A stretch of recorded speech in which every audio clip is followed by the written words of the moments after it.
You'll hear lots of cats. There are many cats. Wasn't my time. What does the cat say? Hello. Daddy. Everyone thinks because you're a zombie, you don't know good coffee. Well, they're wrong. There's only one brew that gets my seal of approval. Deadly Grounds coffee is my guilty pleasure. The aroma is so intoxicating. It brings all of my neighbors out of the woodwork. Deadly Grounds coffee. Coffee to die for and zombie approved. It's good to get a little deadly. Use the front door! Oh, they're so disgusting. The Dorkening and all affiliated shows are not intended for anyone under the age of 18. The following may contain discussions or scenes that have adult situations, graphic violence, nudity, strong sexual content, and graphic language. This show is intended for mature audiences only. Viewer discretion is advised.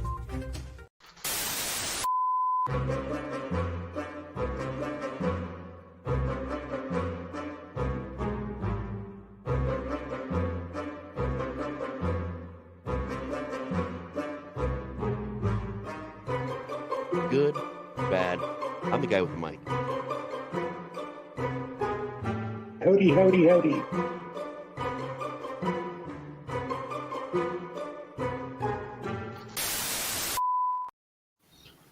Welcome to the Padded Cell, a show where we discuss absolutely nothing. And I think I'm going to need to quit because I keep forgetting that this is a show for mature people. And yeah, that means I'm fucked. Just like Stefan here. Yeah, we're both fucked. Hey, Stefan. Hey, man. I don't think any of us are actually mature. Are we allowed to be on this show? I don't know. Like, why is this this is a show for mature people, but not made by mature people? That's a weird conundrum. It's I do believe that the disclaimer says for mature audiences only. We are not audience, so I don't think that applies to us. So that's why I don't watch the shows I'm not on, because I'm not allowed.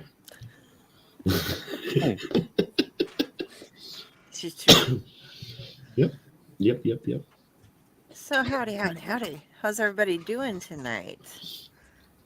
I'm brain fried. I'm angry today for multiple reasons.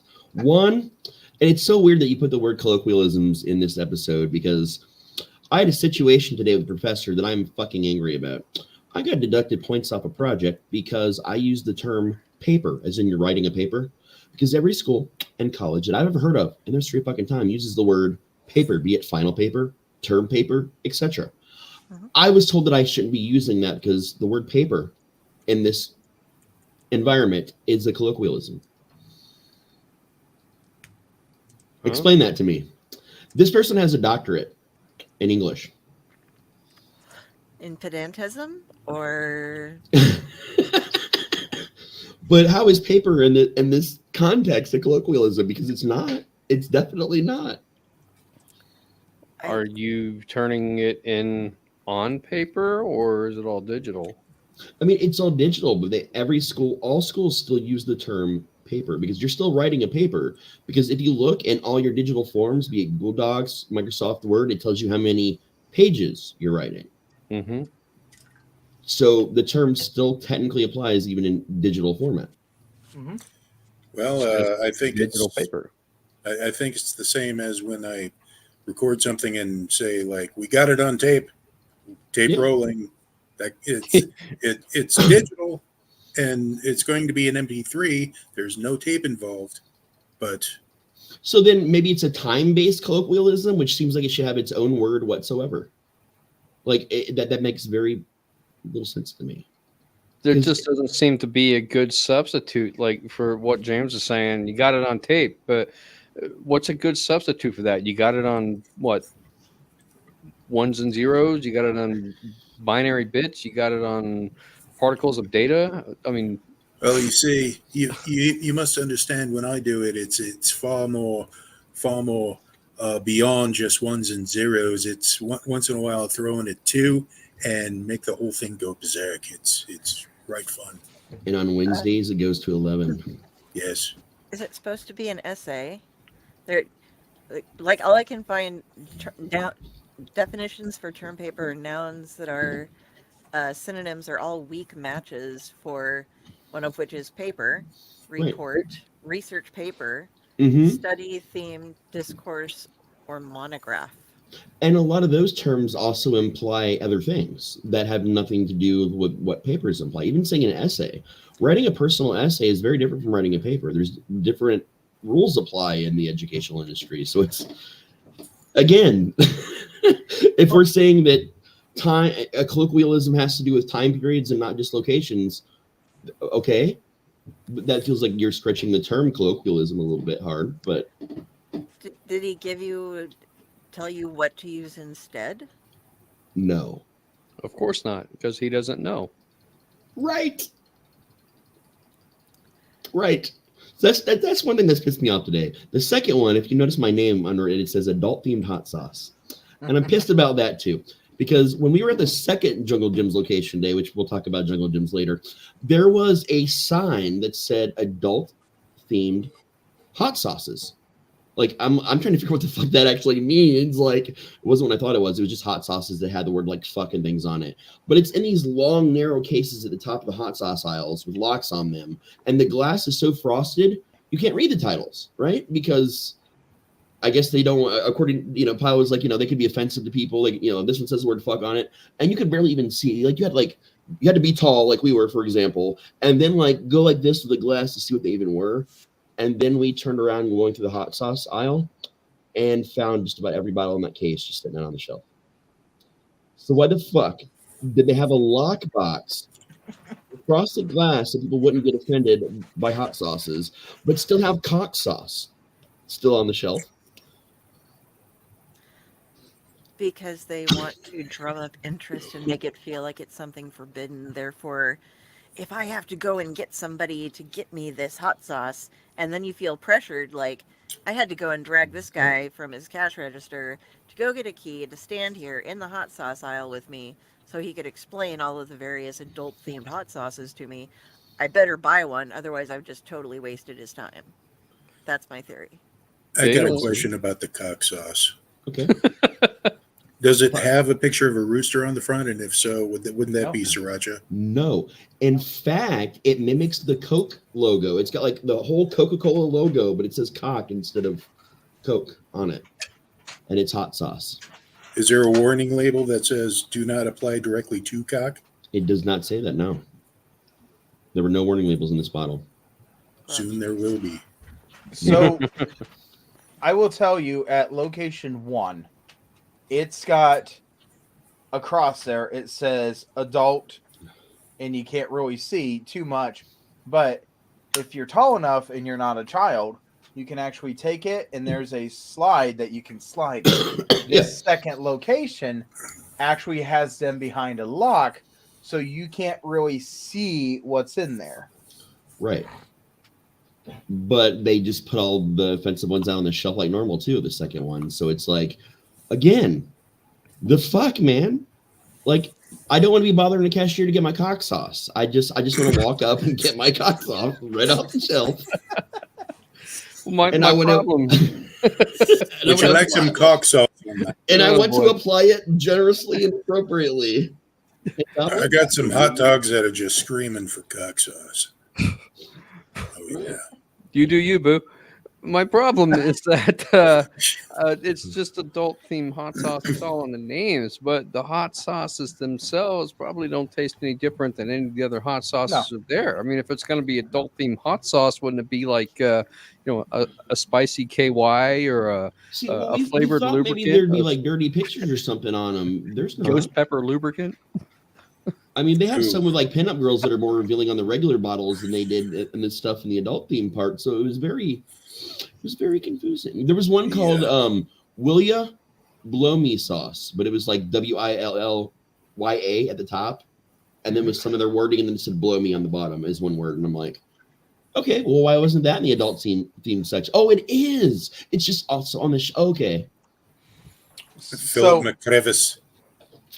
I want to point out, in the new location, the new Jungle Gyms, This is probably like in the first eighth of the facility. Yeah, these places are huge. And he was going through the entire rest of it, talking about this, stewing about this, going through, looking at stuff, and we were picking up stuff, looking at stuff, and then he would go back to, I don't understand the whole logic behind the hot sauce. Why is there a And box? I look back, and there's the fire truck where the hot sauce is, clear back there. Wait, yeah. And there was a plane that says fueled by hot sauce, and he went right back to this whole wheel. Because it said hot sauce again. Like, to be fair, though, even if the hot sauce is tasted the same, you see one bottle that just is generic that says hot sauce. Right. You see one next to it that says cock sauce with the Coca-Cola, like, labelings and stuff. I'm gonna buy the cock sauce. We should, in fact, buy and invest in a bunch of no, we're not going to do this, to be clear, but we should buy a bunch of generic fucking hot sauce and just make a catchy label with something terrible and offensive and put it in a box at conventions that people can't see, but also put it on the shelf, because. Okay. I'm on their website right now. For cock sauce or Jungle Gyms? No, for Jungle Gyms. Okay, yeah. Because apparently they have a kids corner. Is this anywhere near? No. Okay, the kids corner is far away from the cock sauce. Okay. One would hope. Yeah. Your hot sauce is closer to the beer. Oh yeah. Myself being located in Nebraska, I've never heard of it. When you said Jungle Gyms, I thought of the playgrounds. Oh yeah. No one's got Jungle Gyms. That's only a here thing. There's only 2 locations in the world, and they're both here. But they've got shit from all over the fucking world, like crazy shit. Yeah, I was with James. Okay. I was like, you guys are out, and these poor little kids are just trying to climb up a jungle gym, and you're like, we're king of the mountain. No, it's called Jungle Gym because it's built as a safari of flavors. That's what a lot of the original building. And like, there's a digital map that looks like a safari map you can get. Like, and if you really take the time to look at everything, you can be there all day. Like, it's huge. Yeah, but at first I'm like, okay, so playground equipment. Why is there hot sauce at these playgrounds and hot sauces? Yeah. Oh yeah. I mean, but they do have a little indoor playground at the second location, not at the first one, but at the second location. Okay. Well, it's Jim Jim, like a person's name. Yeah. And also some not replicas, some history from the local amusement park that I'm always talking about. But that fucking Smurfs ride that I made you guys watch that video for, the snail that was in that Smurf ride video is actually at Jungle Gyms at the end of the parking lot. And they've got one of the cauldrons from the cauldron ride from back in the 80s, and all kinds of cool shit. You guys need a Shields. Those are awesome. You get there's like a merry-go-round in it. It's a sporting goods store, but they also have they have a little restaurant type of thing that has homemade fudge, and you can get little samples of fudge. But they'll have 10 or 15 different kinds of fudge you can get. Hey, Tom Dog. Oh, nice. Yeah, they have a whole section just based around fudge at Jungle Gyms. There's the fudge section. There's a huge indoor aquarium that you will actually, when they need to clean it out, you'll see people scuba diving in. Oh, nice. Yeah. So it's really a cool store. Cool. At Jungle Gyms, they have a gummy snake. Oh my god, it's a gummy python, and it looks like the head is detailed. It's got a tongue and everything, and it weighs 27 pounds. Challenge accepted. That sounds like something they would. Was it 400 servings or something like that? Wasn't that what it was? We were laughing about the serving size. It said 400 servings was the size of the snake, and it was $150. And because of the weight of the snake, you can't just buy it off the shelf. You got to take a little card when they're even available because they're custom made, and you can take the card up front, and they'll get it out of the stock room and put it in your basket for you in your cart. Mm-hmm. But there's a fake habitat set up in the candy aisle that shows the fucking giant snake. It's got a couple loops. It's got a full-size fire truck in both locations. Mm-hmm. Second location had a plane. That was the hot sauce plane, which had a radar that would turn on it. Yeah, that moves. There was a jelly bean car at the second location. The first location has got a a couple Shanghai vehicles. Yep. Also, So- they have animatronics. That's a really big thing in both the stores too. They've got a lion that's dressed as Elvis singing songs. They've got like Snap, Crackle, and Pop as a band playing instruments, like on this little stage that's suspended in the air. They've got all kinds of weird, like really cool, random things that just talk to you. And like you just press buttons, the animatronics come to life and talk to you about food and products and different fun things. And their bathrooms, when you enter them, look like porta potties. Like you go to the entrance and it looks like a porta potty until you open the door. Then it's an actual bathroom.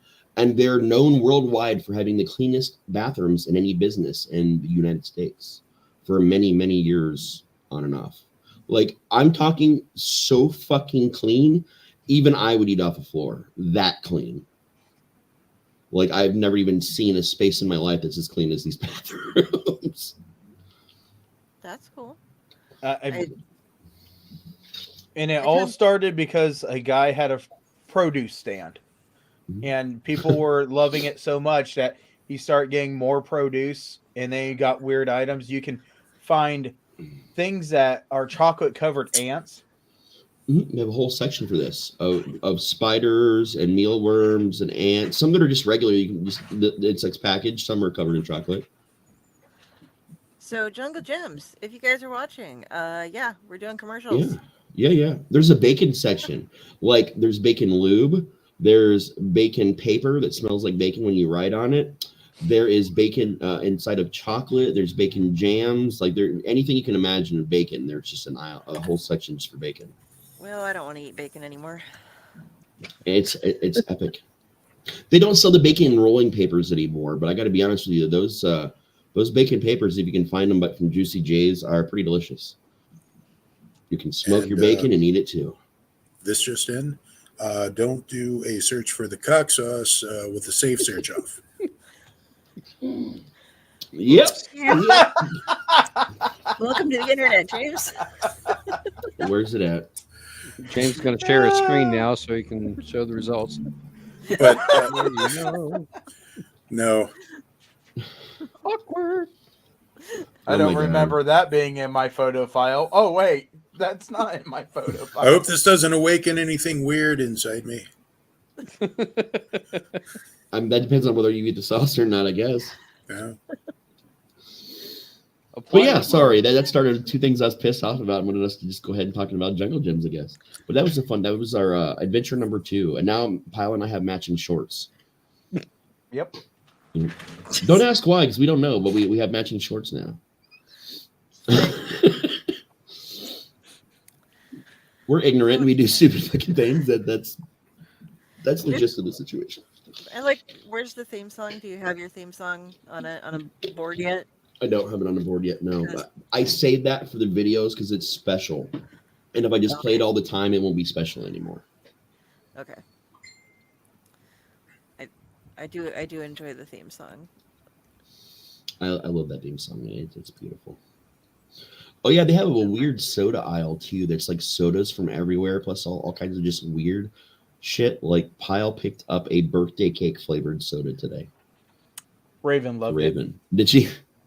Oh, she's like, I can't drink all this tonight. Mom said I wasn't allowed. Can we stick it in the fridge?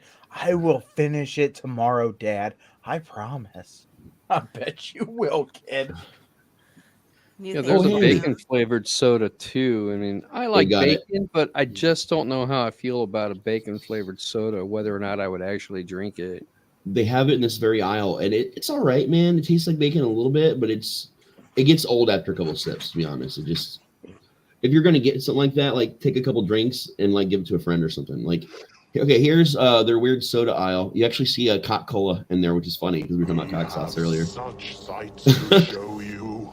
This aisle is like a really long ass aisle. This is just a little piece of it. Like you're starting to get into like some of the normal stuff with like Big Red and whatnot, but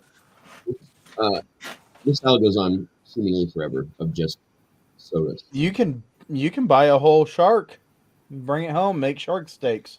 Yeah, they had one. They have a small sharks. You can buy the entirety of the shark at this place.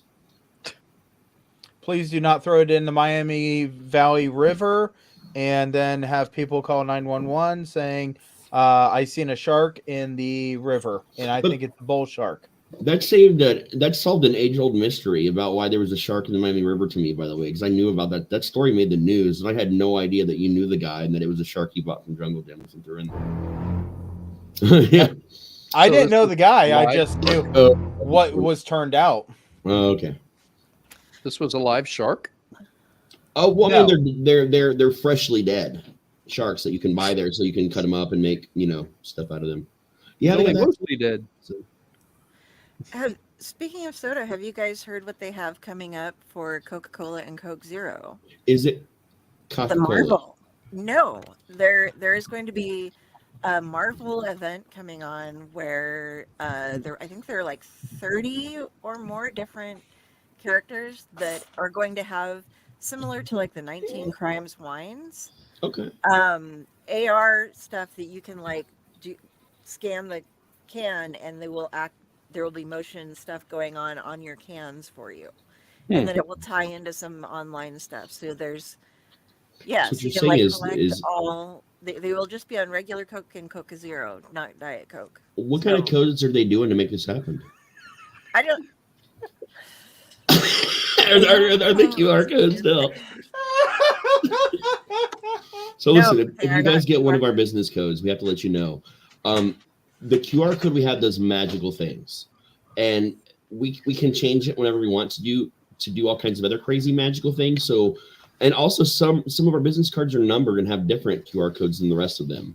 So if you find us out in public, you ask for our business cards. We'll give them to you. They're magical. And they'll spend a lot of time on this fucking QR code, so pick up our business cards. And then on top of that, when you scan it, you have to believe in the QR code. Yes, believe in the QR code and yourself to make it, and it'll work. Clapping helps. Yep. I do believe in QR codes. I do. QR code. I choose you. Hey, Del, guess what? what. Sitting in the angry chair, angry walls that still the air. Yeah, I was doing that and this one on Friday, just sticking around and hitting my. I was like, It's happening when did again. Del come in? I want to see the crow sitting in the recliner. I'll do it. We should. We If need you're the not crow. going to do it, I'll do it. The judging like- crow and the judging recliner. Just, So like Brandon Lee sitting in the recliner, right? Yeah, exactly. Ah, Where on earth did you find that shot? I was looking up crow things, and that one was a curious crow, and so I was like, "Hey, I'm a crow. I'm curious. I'll take it. It'll work." And then my mom thought it was a platypus for 5 years. speaking of sodas, I really, really miss OK Soda. It was Okay. I'm familiar with OK Soda, actually. No, I'm It- serious. They used to sell to Jungle Gyms. I'm not even kidding you. yeah, they were the closest thing to like, those suicides you would make at the fountains, Mhm. mix them Yeah. all together. Apparently, That's kids what still do they that, by the always way. I say. found out and was totally astonished that children still do this. Oh yeah, but it's a time-honored tradition. However, that was essentially what the OK Soda was, Yeah. and it came in really cool-looking cans, illustrated by I forget his name, but he was the Underground Comics comic book. I think. I'm not sure, but Daniel Clowes from 8 Ball and Ghost World, and Charles would be- Burns, who did Black Hole and the Believer. that would be the guys. But I would buy it all the time, but apparently it wasn't famous enough or popular enough, so they yoinked it after only a couple of years. It was in 95. Yeah, they got rid of it in 95, along with a lot of other similar colas on the market, because that was a time where you could actually get the Crow Cola, and fucking Ozzy had his own cola, and everybody had colas, and it was a big deal. And then that market died in the late 90s. And then other companies like Jones Soda helped bring it back, and a lot of other bigger soda companies. And a lot of times you can still get a lot of the older stuff that was just sitting in warehouses that stores like Jungle Gym will go and buy the rest of their stock and have a limited time sales event at their store until all of it's gone. So they do shit like that sometimes as well in their soda aisles. But other international markets will do it as well. Was I it just- good, It's or okay. was it just okay? It was okay. It was okay. I It had want little Coke, facial things on there. I want Coke to bring back putting cocaine in their cola. I want the old Coke Zero cans back because they matched my Marlboro packs, and then I was able to like have. I mean, this isn't too bad off, but yeah. when they were black and white and red, then it was like, ooh, all of my prices look the same. Yay! Now it's I like, ran we gotta do across that. one thing that it was a blast from the past in that same aisle. It was balls, BAWLS. I don't know if you guys remember. It was like a precursor to energy drinks because it was made with like guava and different stuff like that, or Guyana something or other.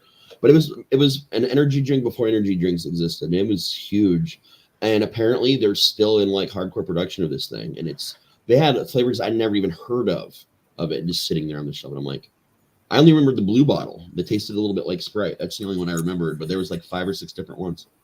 Do they still make whoop ass? They had whoop ass there.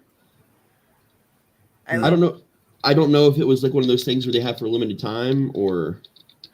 I used to buy that by the case from my local coffee shop when I worked downtown because I had a couple different jobs which were all within a block of it. And at the Rococo where you and James have been, I went and like if we had a really busy night getting ready to go, like a big concert showing up that night, I would like go over and bring a couple cases to all the bartenders and drop one off down in the kitchen so that they all had their whoop ass to get ready for because it was funny. Yep. Here in Ohio, because Jones Cola was who did that one, and Jones is still real big in Ohio. Yeah, we have Shasta Cola. Yeah, they had Shasta there at that market too. But like Jones was really big, so they don't actually make that anymore. I just looked it up, but they had it at Jungle Gyms. Apparently, for certain markets, they will do like small batches of it, but it is not a like in production like around the globe kind of thing for Wabas anymore. Okay. Just not sure how I feel about admitting to the fact that I've tasted balls before and I've had balls all up in my mouth. It's delicious. all up in my mouth. Ball soda, yeah. BAWLS. You got balls. I remember back in the day when I had to travel to Missouri to get the actual Jolt Cola. Oh my God, Jolt was like. I really wish they'd bring that back. They did. You don't know? No. Oh, dude. About 2. It was well, the year of COVID was when they first brought it back, but obviously it didn't go over so well because people weren't going out often, and they did limited runs only at Dollar General, and after that, the COVID thing kind of killed it, and then they just brought it back this year with General Dollar, and it might be making its way out to some other markets as well. But technically, Jolt Cola is back. They brought back the original cola and the citrus version. That's what's back in the market. Just slow going, and it's hard to get. And a lot of employees of the stores are just hoarding the cases and buying them and taking pictures on the internet, which is really annoying. Yeah, that wouldn't surprise me. I do remember that. Is it the original can or the battery style can? The original. Okay. Yeah, they went back to the original graphics for the nostalgia thing, but there's a better product than Jolt, which did not exist until Surge, really, because Jolt was out and then Surge came out, and then RC Cola was like, you know what, we need to be relevant, we're going to team up with the WWE, and RC Cola invented the citrus version, which was called Kick. It was a little bit like Mountain Dew. Only a million fucking times better, and it didn't turn into syrup. I remember when left in the heat like Surge did. I remember that. Best thing ever. And then the cola version was called RC Edge, but they were teamed up with WWE there for a while when they made those. And those were actually the best tasting versions of all these things on the market. I agree. And then it just kind of died out because WWE decided they didn't want to do. They were coming out of the Ruthless Aggression era and kind of putting a stop on a lot of their blood and hardcore matches and stuff. And they cut their contract with RC and a bunch of other things. And without the support of the WWE, they didn't have the marketing power because RC didn't have a lot of marketing power at a certain point. I remember Kick. If you recall, you pour it out into a glass. There were floaties in there. Mm-hmm. It was great. There were floaties. Floaties. They gave you more power. What kind of floaties? No Well, one knows, man. That's the citrus magic of Kit. floaties. I It's don't not know like if I want Orbits floaties in where my they have. soda. It made you, it was like pulp, but it wasn't pulp. It's really hard to explain, man. Like if you didn't Yeah. experience Kick, it was hard to Cock sauce? explain. And I would go every morning at the gas station right next to my high school and get like 2 1-liters because you could buy fucking 1 liters of Kick. I'd get Kit Kats and Kick and smoke a joint in the parking lot across the street, and I'd be set until at least lunchtime. It was fantastic, man. Oh yeah. So I recently tried Vanilla Ice's energy drink, the 5.0, and what is it, Cherry Burst. Okay. He's got 2 different ones out. One's a regular one. It's basically vanilla flavored with cotton candy, and then he's got one that's a Cherry Burst, which is On called Tuesdays. 5.0. And I've tried both of them. He did a video on it where he mixed the Vanilla Ice Joy Burst with Grey Goose vodka, and I would really like to try that because that seems like it'd be very tasty to me. I am very anti-energy drink, man.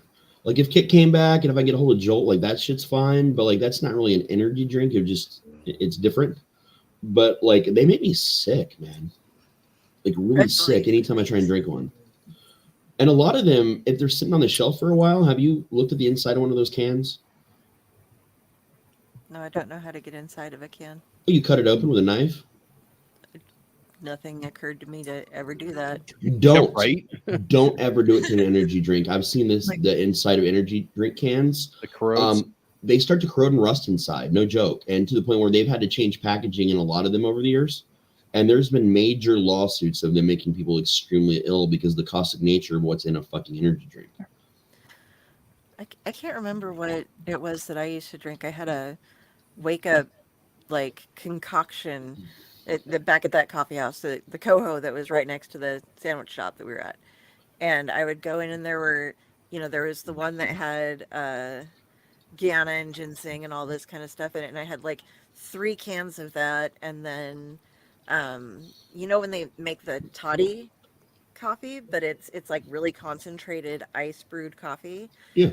And so I'd get one of those that was like, like the size, like this big, and it would be like 3 or 4 things of toddy along with some ice milk and chocolate. Okay. And like be second, and then I would also get a tea of some sort. But it was just like, what's wrong with you? I went out last night. I need to be back alive again. I have to work in half an hour, and so I'm like slamming down 5 different drinks and then this giant thing of coffee, and they were just like, but I would tip really well. Like I was making good money, so I was like throwing in $20 tips and stuff for them to make me all this shit. Right. But, yeah. Back when you could afford to do that because your order didn't cost $20 a bev. Sorry, James. Yeah. Well, I was just going to say one Saturday afternoon at Raising Cane's when I worked there. We have an inside joke about Raising Cane's that got out of hand. Okay. Sorry. Sorry. Sorry. What I'm laughing about. But the manager that was working that shift brought an entire case of, I believe it was called Boom energy drink. Boom. And I noticed all of them were 0 carbs. So I'm like, okay, I can drink this because a lot of the energy drinks really high in sugar. I can't really drink it because I'm diabetics and stuff. So I opened the can and it tasted like liquid sweet tarts. And it was fine. But once it started to kick in, I kept thinking, should I be seeing dead people? Sure. I would really like to blink here. It used to be called Kaboom, and then they remarketed it with just Boom. It's the same. Okay. But yeah, that's its thing was it tasted like liquid sweet tarts, and they made an alcoholic version of it for a while, so you could also get it at the gas station. Oh, okay. People really liked. I wasn't a big fan, but people really liked it apparently. I like the taste, but then the result afterwards. Yeah. When you come down and I'm somewhere else and I'm wondering, are there bodies? Yeah. You know, They hit the floor. Mm. Feel like that on Four Loko. Ric Flair has his own energy drink. Back in my day, you just had a couple shots of 151 and took a couple caffeine pills, and that's all you needed for the night. You didn't have to have energy drinks that tasted weird and were made of battery acid. You could just get drunk and hyper at the same time, and it felt exactly the same as cocaine, and you were good. Back in We my didn't day, really we have had Mad energy Dog drinks. 2020. Yeah, that was. Oh yeah, Back fucking in mad. college. That's the dirty buzz right there, buddy. Mogan David.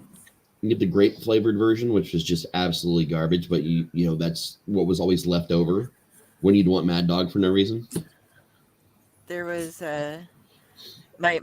because it really wasn't Mad Dog. It was Mogan David's is the company, but there's a movie that my mother loves and the whole family kind of gets into it, and it's called A New Leaf. And what? Walter Mount, A New Leaf, A new like leaf. turning Okay. over a new leaf. Okay. Colloquialisms. And there's this scene where like this guy's trying to romance a rich woman that's unattached because he's going broke or whatever, and she's a botanist who teaches at a college, and she's very I don't want to say closed off, but she's like, she hangs out with some of her college students every now and then, but she has no social decorum whatsoever. And so he's like, oh, is there any kind of wine or something you prefer that I could bring over for our dinner? And she's like, when I was off on one of my field trips, my student introduced me to Mogan David's extra heavy Malaga wine coolers. And you get Mogan David's extra heavy Malaga wine, and then you pour it in a glass, and you add a little bit of lime juice and some soda, and then you drink it with a straw. And it's pretty sweet, but it's not too sweet because you have the lime in it. And he's like, you know, this filthy rich man who's like making these frat boy cocktails to try to woo over this woman, and it's just like it's just hilarious. So we have the ongoing thing whenever Mogan David's is brought up with, but have you ever had a Mogan David's extra heavy Malaga wine cooler?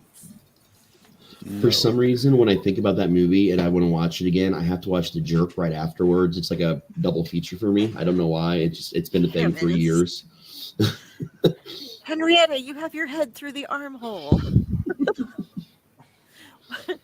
Sorry, if you guys haven't seen the movie, it's fucking hilarious. It is. It's a good one.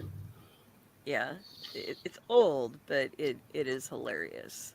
It is worth watching. So Yeah. I highly recommend. Go out. Walter Matthau and Elaine May. Elaine May wrote, starred, and directed in it. And while you watch actually- this movie, don't forget your cock sauce. And if you want to play a drinking game, every time she says heavens, you want to drink. Jenny, you have a look like you have something to say about cock sauce.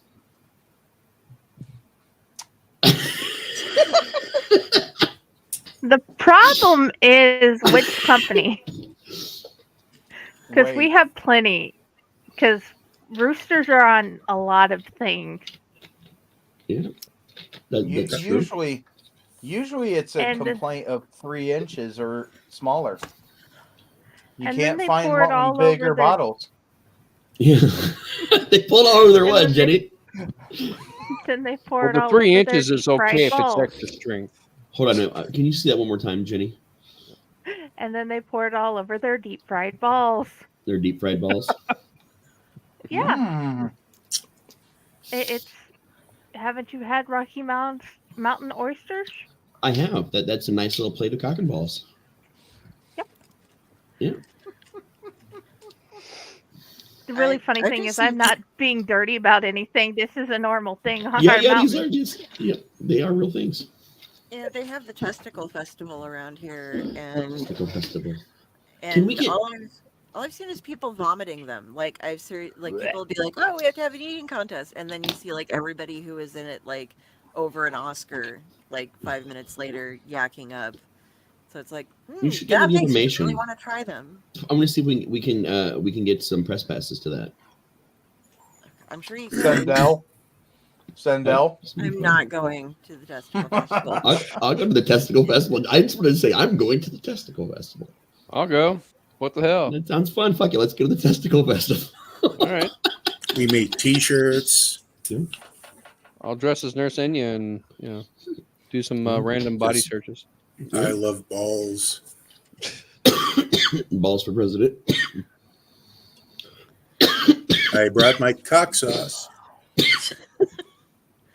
You know, though, when it comes to those hot sauces, what you need to try is the black honey hot sauce. Yeah. Oh yeah. It's amazing. Well, you could get some cock sauce and wash it down with some balls. Yeah, I mean you could. But I think you wash down the balls with the cock sauce. I think it works in reverse there. Let Mikey try it. He doesn't like anything. He likes it. He likes it. Mm-hmm. You know, I got this awesome buddy that actually makes custom sauces for people, like barbecue sauces, hot sauces. He's actually someone I'm going to get on Chinner Sound Secrets sometimes because he's a travel haunter out of Michigan. He goes to all kinds of haunts all over the place. He also drives a tour bus for bands, like in off seasons. He does a lot of cool shit. But he's been trying to get his sauce company off the ground. And now I'm imagining, because of Pyle, having some cock sauce on Life cereal. It's a new flavor. You know, they're always coming out with something. No, in Give your it to cereal, UncleNecRo. He doesn't like anything. He likes it. He likes it. He still doesn't like it, but at least he's less grumpy about it. We'll give it to Tom Dog because he can redo it for us. Yeah. Pro. Yeah. Tom Dog. There Try we some go. cock sauce and tell us about it, man. We need you. You have been summoned, Tom Dog. You must try it. By the power of cock sauce. I'm sorry. Yeah, I gotta stop. That's going nowhere good. No, it's really not. Remember, only mature audiences. Can the power of cock We don't sauce compel you? Can we do that one? The power of cock sauce compels you. What about the hot sauce? What about the hot sauce that was like Wendigo and a whole bunch of other cryptid ones? Dude, Matt's like Mikey from Life Mother Cereal. drinks He'll eat cock sauce. anything. I bet you if I got some, Matt will try it on camera. I can guarantee because he loves hot sauce anyway. Tell Matt that next time we're going to schedule it a little better, and me and him will spend quality time under the fire truck. Yeah, there you go. Tom Dog is all over it. Hell yeah. We'll get Matt and Tom Dog to eat some cock sauce and tell us about it. Guys, That just makes me. Spoiler alert, it's salty. try it on Brill Pro. It just makes me wonder if there's a brand of cock butter out there. You know, I can I'm find out afraid right to now. Google it. I'm going to Google it because I'm brave today and I have my safe search on. Okay. I learned from you. I will never have my safe search on. Let me try. What was it? Cock butter? Cock butter. Okay. See, you put in cock butter and safe search and it comes up with cocoa butter. Like, did I type cocoa? No. The answer is never duck.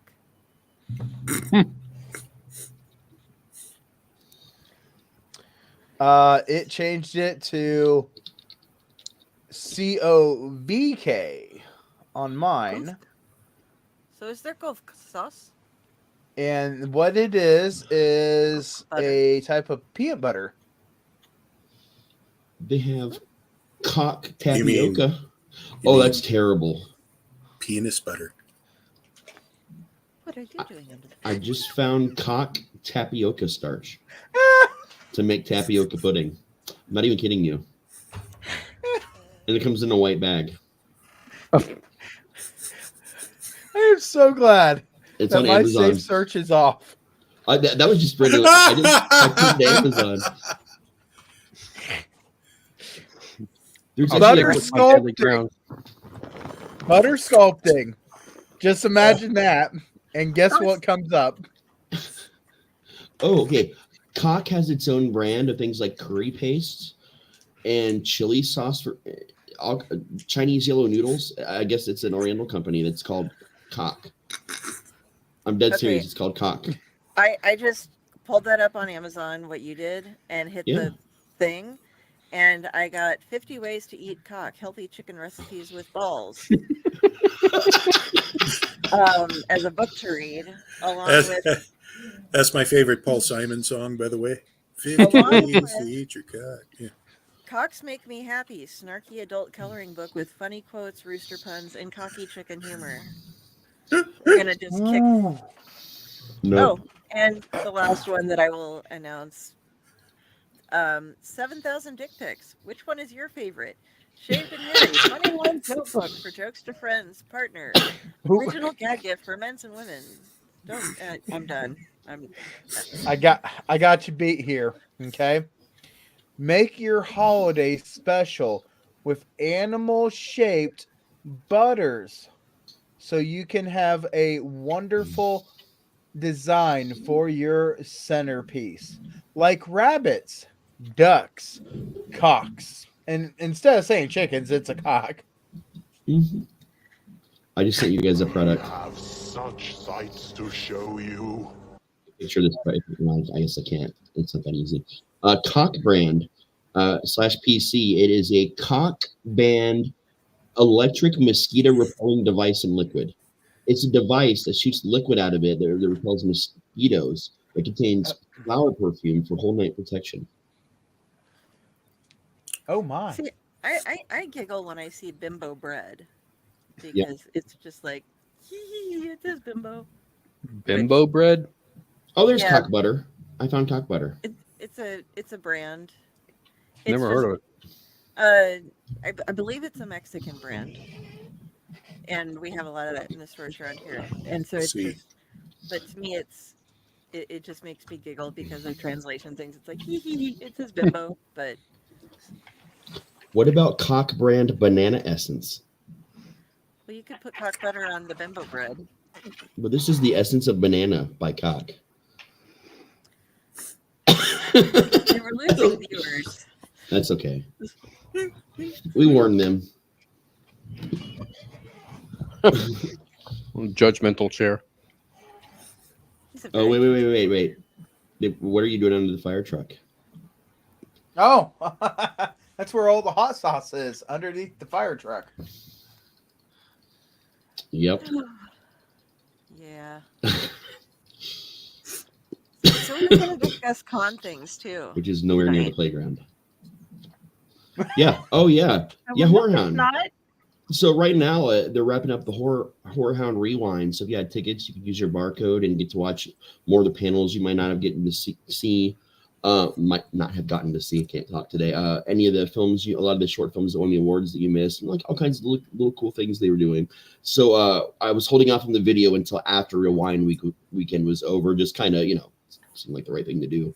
But we had a really good time there. We met a lot of really cool people. Pyle came down for a while, hung out with Wicked FX a lot, and we helped them pack up afterwards. But there was a lot of insanity this year, more insane situations that I'd seen at cons before, at no fault of their own, I want to point out, at no fault of Whorehounds at all. Several other major conventions, well after Whorehound had posted their dates, decided they were going to post dates too. There was the Indiana Comic Con. There was another horror convention going on at the NPA. And Right. there were guests that were booked oddly. So some guests left early, just left because they were double booked. Some didn't show up, which, you get normal cancellations. There's literally nothing that a con can do if a celebrity, cancels. There's nothing they can do about it. Like, don't go yelling at a con for that shit. They literally have no control over that. And it drives me nuts how people don't understand that that's not under their control.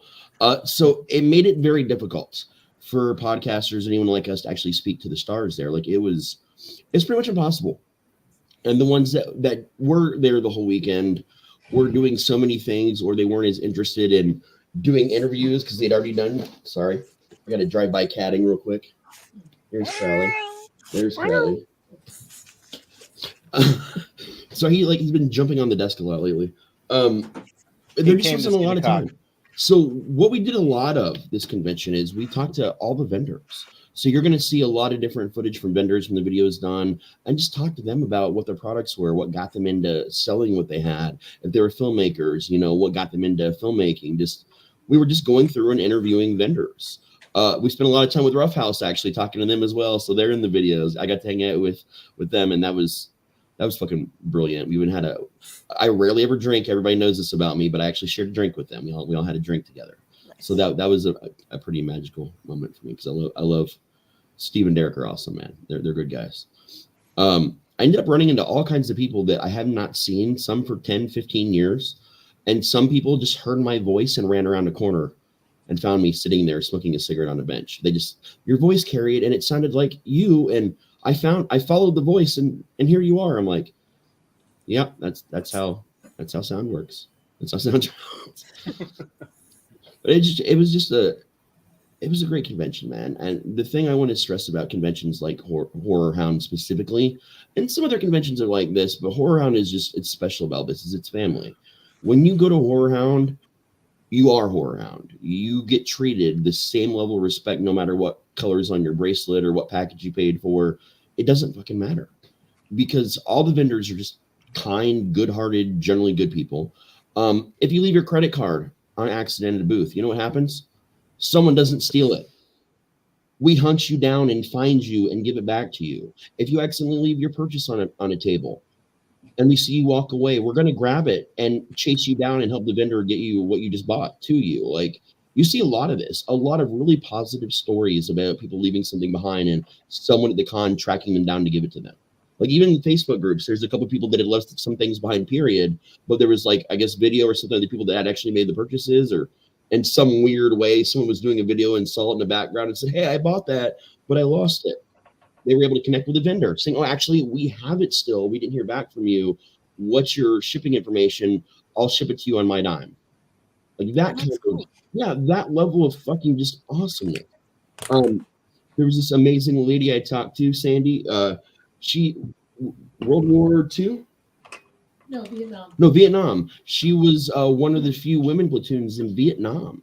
She was so short, she had to get special platform shoes that the recruiter wouldn't notice when she went and signed up. So they didn't find out that she was too short until she was already over there. So she was in line for her first drill. Yeah, when she was in line for first drill, that's when they found out she was too short. And by then they were going to send her back, so they just kept her there. And like she told me stories about that, like her whole life. I talked to this woman for probably an hour and 20 minutes, just standing in the middle of the con with people going around us, just talking to her.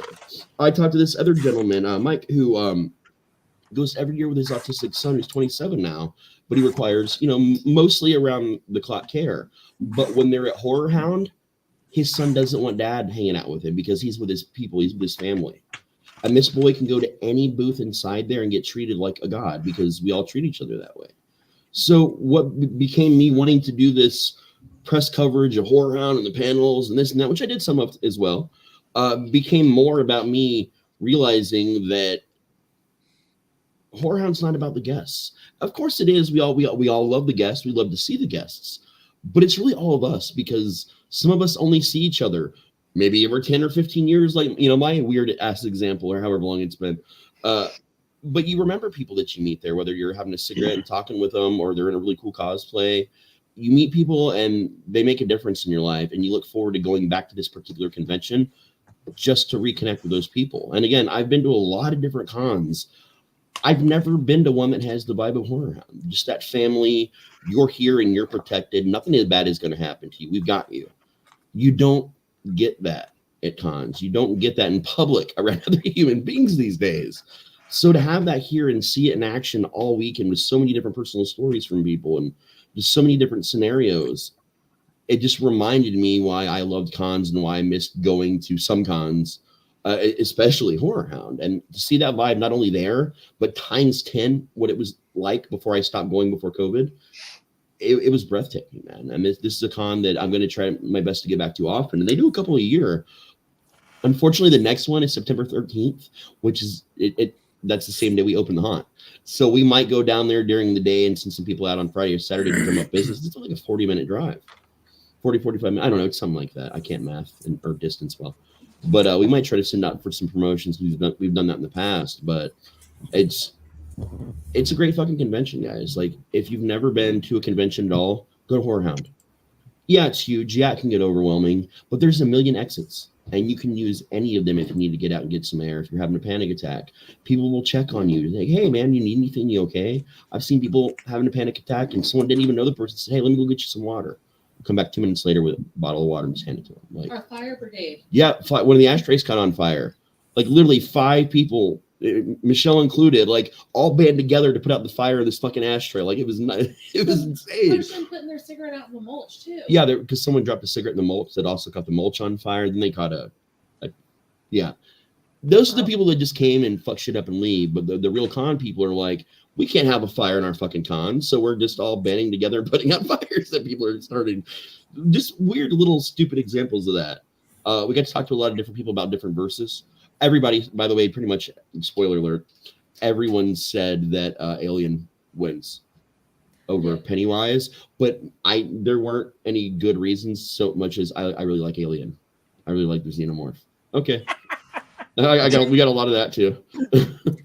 I did get an answer, by the way, from Dan about Hellraiser versus Phantasm. Yep. Yeah. So let me. I got a few of those, but a lot of people were kind of nervous to attack that angle because they were starting to see a lot of the things that we were talking about. Some people actually said the enemy of my enemy is my friend. Yeah. Okay, so I sent Dan the question, and look, Harry, sorry. So this is DG Chichester who wrote the comics and wrote and edited the original comics with Clive Barker and wrote the Bible for them. So a fun question for sure. I don't know that I'm as deep a thinker as you and your resources may be on this. I greatly enjoyed the Phantasm series, so he actually knows about it, like unlike me. For me, that's largely driven by Angus Scrimm's standout performance. Boy, has free rental in the dark corners of my neurons, lol. But I don't really know the deeper lore or where it may have twisted so out of alignment as many things do. Jason in space, anyone? Even the tight leash we keep on Hellraiser, I'm sure does not apply to anyone in charge of it now. And the only one who really matters is Clive. But in a semi-informed, back-in-the-day kind of way, I'd venture the fact that you define the tall man's forces as mindless minions might give Leviathan the edge. If it's on the discipline's turf, I'd think those rules apply or can be reapplied with force against a more rabble-like horde, even ones armed with shiny spiked balls. At the end of the day, I think what I'd really like to see is an epic rap battle between Pinhead and the Tall Man, with every time Pinhead starts in a contemptuous, "We have such sights," the Tall Man just cuts him off, "Boy!" and then a huge laughing face. All my best, Dan. So, there we go. According to a man who knows both and has written at least one, he's going for Leviathan if it's on Leviathan's own turf. So we've got that. Ooh, we've got angry typing too. So that's an awesome answer. It's a well thought out answer. Can we submit Pinhead versus Tall Man to Epic Rap Battles History and see if they'll do it? Epic Rap Battles of History. Oh wait, hold on 1 second. I'm new to this podcast, liar. So a question: who are the people in the bottom right and left corners? Can we get a brief intro? That would be Pyle and Ron. They've been with us for a while. Stepping like, just because you go and disappear, sir, for periods of time and don't show up, does not mean that they are new. I'm just giving you shit, man. But, you know I love you. Yeah. Relatively new compared to the rest of the people on the podcast. Pyle of being the newest. I mean, hell, even I just started earlier this year. Well, we only started like halfway through or something. Almost halfway through last year was when we started. So It's nearly been a year. yeah, I it's been- absolutely yeah. invite Long him to check out Chainer's Haunted Secrets. Yeah. That is, well, the last episode was actually a couple of days ago on Friday. So you got 2 Fridays to wait, and then we'll go ahead and have another one. Yeah. And I'm super excited about the next one. I mean, I'm excited about all of them, but I'm extra excited about the coming up one because the Fred You won't remember. The Fred that I always talk about, my haunt owner, is actually going to be on that one, and I will make him remember. I assure you. I will tattoo. He doesn't have any tattoos, but he's going to have one now because I'm going to tattoo it on his forehead. So, do you guys want to give brief intros though to Stefan, just real quick? Because we love Stefan. Hi, Stefan. I'm Raz T. I'm joking. He definitely knows who I am. We talk all the time. He's Raz. He's a DJ. I'm the rapper. Ron, you want to go first because he's asking? Sure. I suppose. What would you like to know? Because I'm bad with introductions. I mean, of course, like he could easily just join the call if he wanted to, like straight up, man. Like if you can just come in anytime. You have the access. It's not like he doesn't have the link. I know. He's in the same group where it's posted.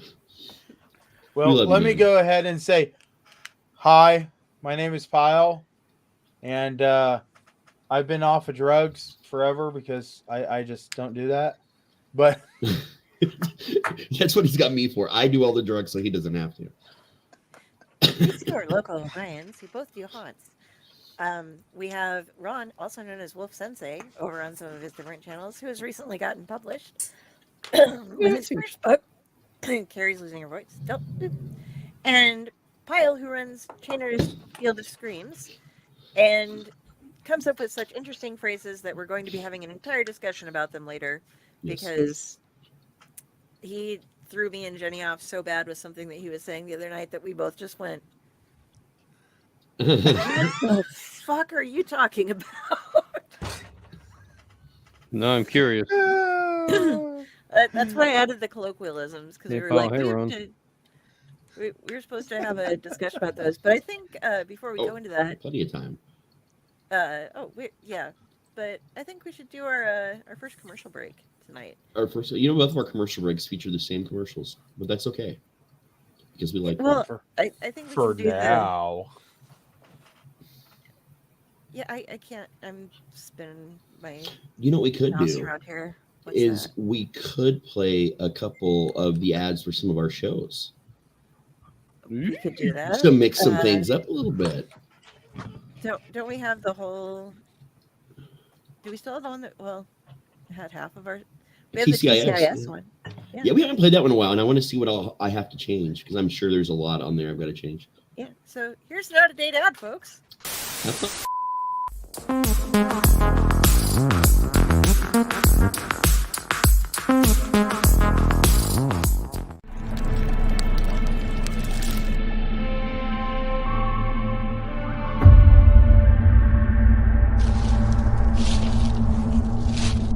Before them stood the house of their nightmares. I dreamt of doors and shadows. Can't see anything. It's scary as fuck.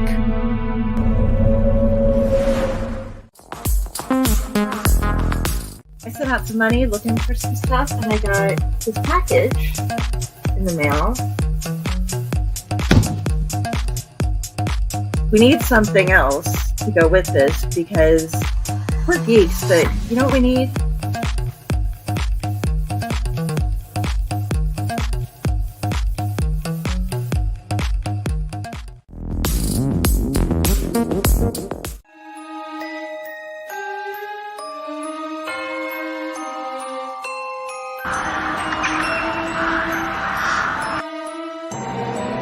Steve Van Samson, Curtis M. Lawson, Paul Christian Glenn, Joshua Rex, Raz, Rob Smith.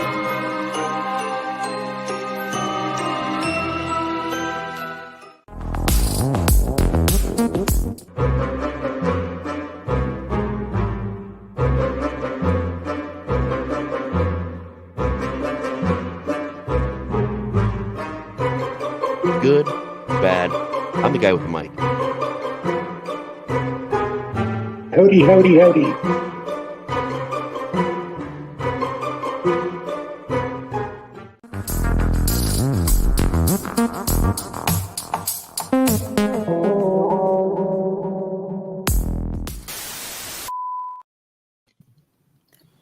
That's not actually that out of date. It's still actually completely accurate, to be honest with you. Like, I'm surprised. We just we moved to Unwrapped to being a random pop-up show and we can do it. But that's, I mean, other than that, I mean, it was, yeah, it still works for Sundays. I like it. It's fun. We haven't played that one for a while. I love it. So, yeah, for these colloquialism things that we were talking about, Paper. Paper. I'm gonna be mad about that for a long time. That reminds me of like a slightly different when we went to Denny's, and I keep bringing this up. Peanut butter is a seasonal item at Denny's restaurants. Yep. They serve breakfast. Yeah, they have a time of the year when they do a peanut butter banana shake, and that's apparently the only time they have peanut butter on the menu.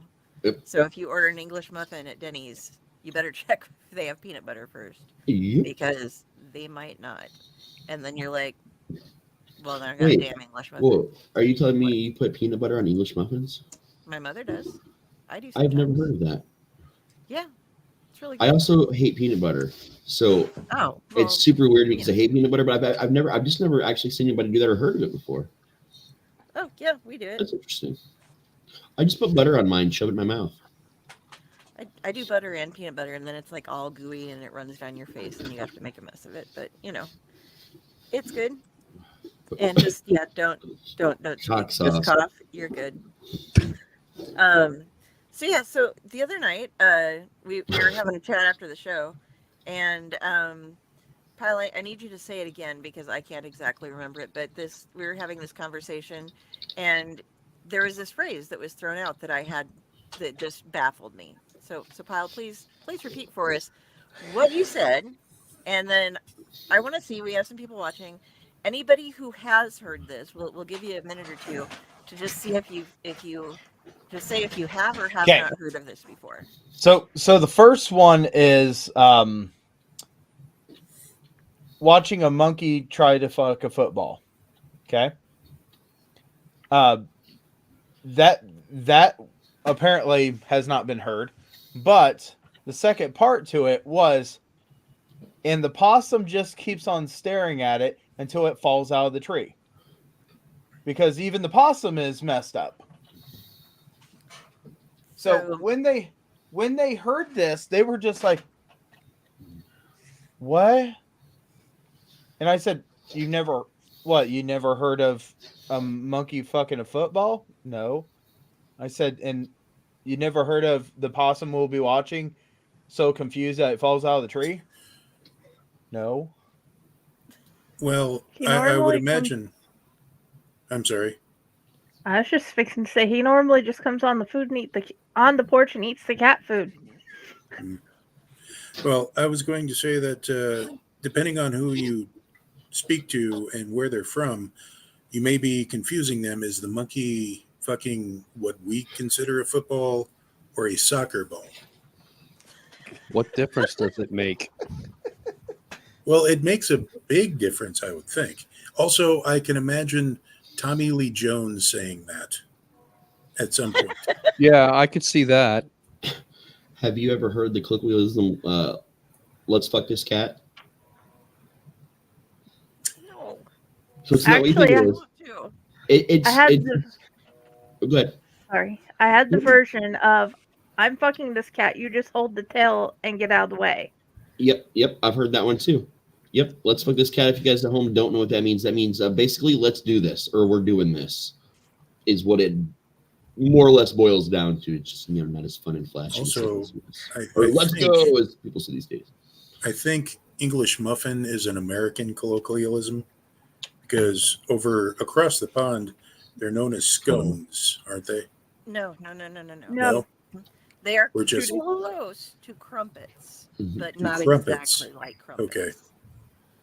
Yes, they're a similar thing, but still different. Like how Brazilian nuts are just nuts down in Brazil. No, because there's actually a tree called the Brazilian tree. Looks like we got a Mexican standoff down here. That's based on the name of the tree, not the country. We're nuts from the tree. Speaking of let's fuck the cat, there's also a term called fucking the dog, which is a colloquialism for just making it look like you're doing something when there's nothing to do. So I want Pyle to explain now, though. Nobody's jumped forward and said, "Oh, I know what that one means." So, Okay. So yeah. So the way I've always understood it was you're screwing up so dang bad doing something that it's just not going to work. And people are just going to watch you fuck up on it over and over again because it's just not going to happen. Yep. The second part to it was actually something from my grandfather. When he was drunk one night, he made the comment, and the possum in the tree just watched it until he got so confused he fell out of the tree. And I said, okay. So I've said that throughout my life, knowing how my grandpa has stated it. And when I said it to you guys were just dumbfounded. And I asked one of my buddies, I said, hey, have you ever heard of the possum staring at it so confused that he fell out of a tree? And he said, I think that is a older thing that my grandfather said, because if you ever look at a possum will just go and have its mouth open like it's grinning, and it'll just follow you until it, plays dead. So playing dead, I don't know the entire story of why this came around, but it was just told to me and my buddy that, hey, we always believed that it was just something so stupid that you watched. And if you watched it, you would become stupid too. So basically, if you watch a monkey trying to fuck a football, you're just going to be like the possum and feel stupid and roll out a damn tree too. I can relate. I feel stupid right now listening to the explanation. You know what? Just because your cat has kittens in the oven doesn't mean you call them biscuits. You call them kitten pot pie. Kitten butt pie.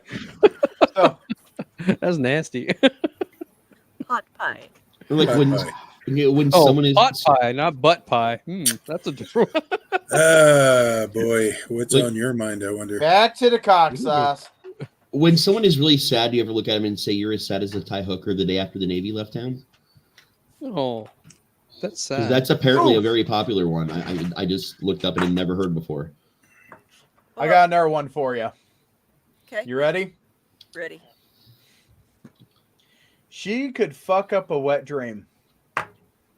Yeah, I've heard that one. I've heard that one, yeah. I've got one where I basically said this, and I got it from an episode of the Dukes of Hazzard back when it was originally broadcast. But my ex, it was the night that we were going to drive to Lexington, Nebraska, which is about a 4-hour drive from Lincoln, to meet her parents. And she asked if I was nervous. And I said, honey, I am as nervous as a heifer in a field full of bulls. My mom called the other day, asked me how the weather was, and I said the wind was blowing like a $50 whore. Yep. And it was too, boy. We've had that all around the country recently. Yep. Lincoln right now, we have fires going on around because it's burn season. If those y'all who live in the cities might not know what burning season is, but when it's starting to get around springtime, you're going to have to go out and plant and get everything done with fields. And you have ditches, you burn out your ditches, and you keep a very controlled fire. You don't just set them on fire and leave. You walk beside them and burn in sections, but the wind will blow because they'll designate burn times so that should something get out of control, the fire departments are ready to go and get up there. So we've been having some quality of air issues because it is burn season. And wildfires will pop up all along the highways as you drive west. We saw that quite frequently and actually drove pretty much through a couple wildfires when we went to Colorado last time, right before we came and visited you. Actually, on the way to you, going through the end of Colorado to Nebraska, we went through another one. Yeah. Does that mean Rob Zombie got it wrong? You should have been digging through the witches and burning through the ditches. Should that have been? Yeah, I was just I'll take thinking that. records. So my colloquialism that I pulled out. This is one that they were interested in after the. Hi. Okay, so what my papa used to say was, "The eagle shits on Friday night." Now, besides the two of you that I've told what this means, have any of the rest of you heard this one before? I think I have, but I can't tell you to start with what it is. I told you what it was the other night when we were Oh, talking. well, maybe that's where I heard it from. So it's an older phrase, and because on dollar bills and stuff there's an eagle, you were getting paid. The money was coming in on Friday nights, so you could go hit the bars or whatever, deposit your paycheck, and have your time off and have some fun. That's right. I do pay attention to you. I just could not remember, and I was like, "What the heck?" And I had a Raz moment just now because, well, hell, that was 2 days ago, right, Raz? Yeah, I can't keep track of time. There's a lot of colloquialisms amongst bar goers too. Like my cousin, anytime he saw a hot chick at the club, he'd be like, "Man, her ass shakes like a bag of French fries." Nice. Don't know where he got it. No one in my family had ever said. He was older than me. No one had ever said this in my family, and I've still to this day never heard anyone but him say it. But it became a thing for a while. Where he'd just see someone hot and be like, "Yeah, her ass shakes like a bag full of French fries." Cheeseburger looking bitch. Oh yeah, cheeseburger looking bitch was one I heard recently, and I still don't know. That this was screamed out in anger at Kings Island last year at the water park, and I still don't even know what that means. So if you know what cheeseburger looking bitch is, please someone tell me, because I don't know. She's got the beef. I can't imagine she would be that attractive if she's a cheeseburger looking bitch. So should we start calling digital books 424F4F for Beano since papers are colloquial? Apparently, and we can't call them pages anymore. Well, shit. Yeah. I've heard the early bird gets the worm, but the second mouse gets the cheese. That's one of my favorites. Yep. Yeah. Right next to the cheese stands alone. Or when you're trying to remember someone's name and you say, "What's his nuts?" This is something I used to say all the fucking time. I still hear people say, "What's his nuts?" just all the time when they forget someone's name. I heard that in high school. You know what? What's her nuts or what's her tits? Those are the Yeah. two I'm used to. I've heard so fucking much. It's ridiculous. So my grandfather, and anybody that knew my grandfather, he passed away, but we have kept the tradition of what he used to say alive. After he would get done building something, working on something, or doing something, he would sit back, stand down, and goes, "You know, what a guy should do is," and we would all look at him and go, "You know, you were the guy that did it." He goes, "Well, I'm saying, what a different guy should have done was." Stopped me before I did this. That's what a guy should have done. My mom is known for saying either shit or get off the pot, or shit fire and save the matches. Yep.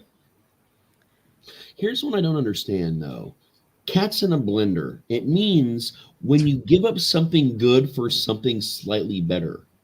How is if the cat is the good thing, what's slightly better about putting a cat in a blender that makes this colloquialism work?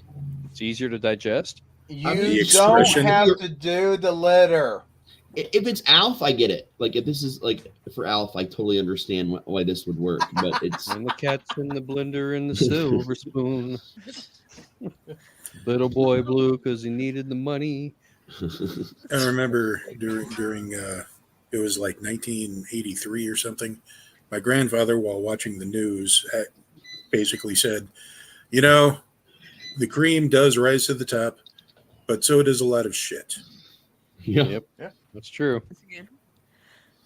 I got to explain what rode hard and put away wet meant the other night. That was a fun one.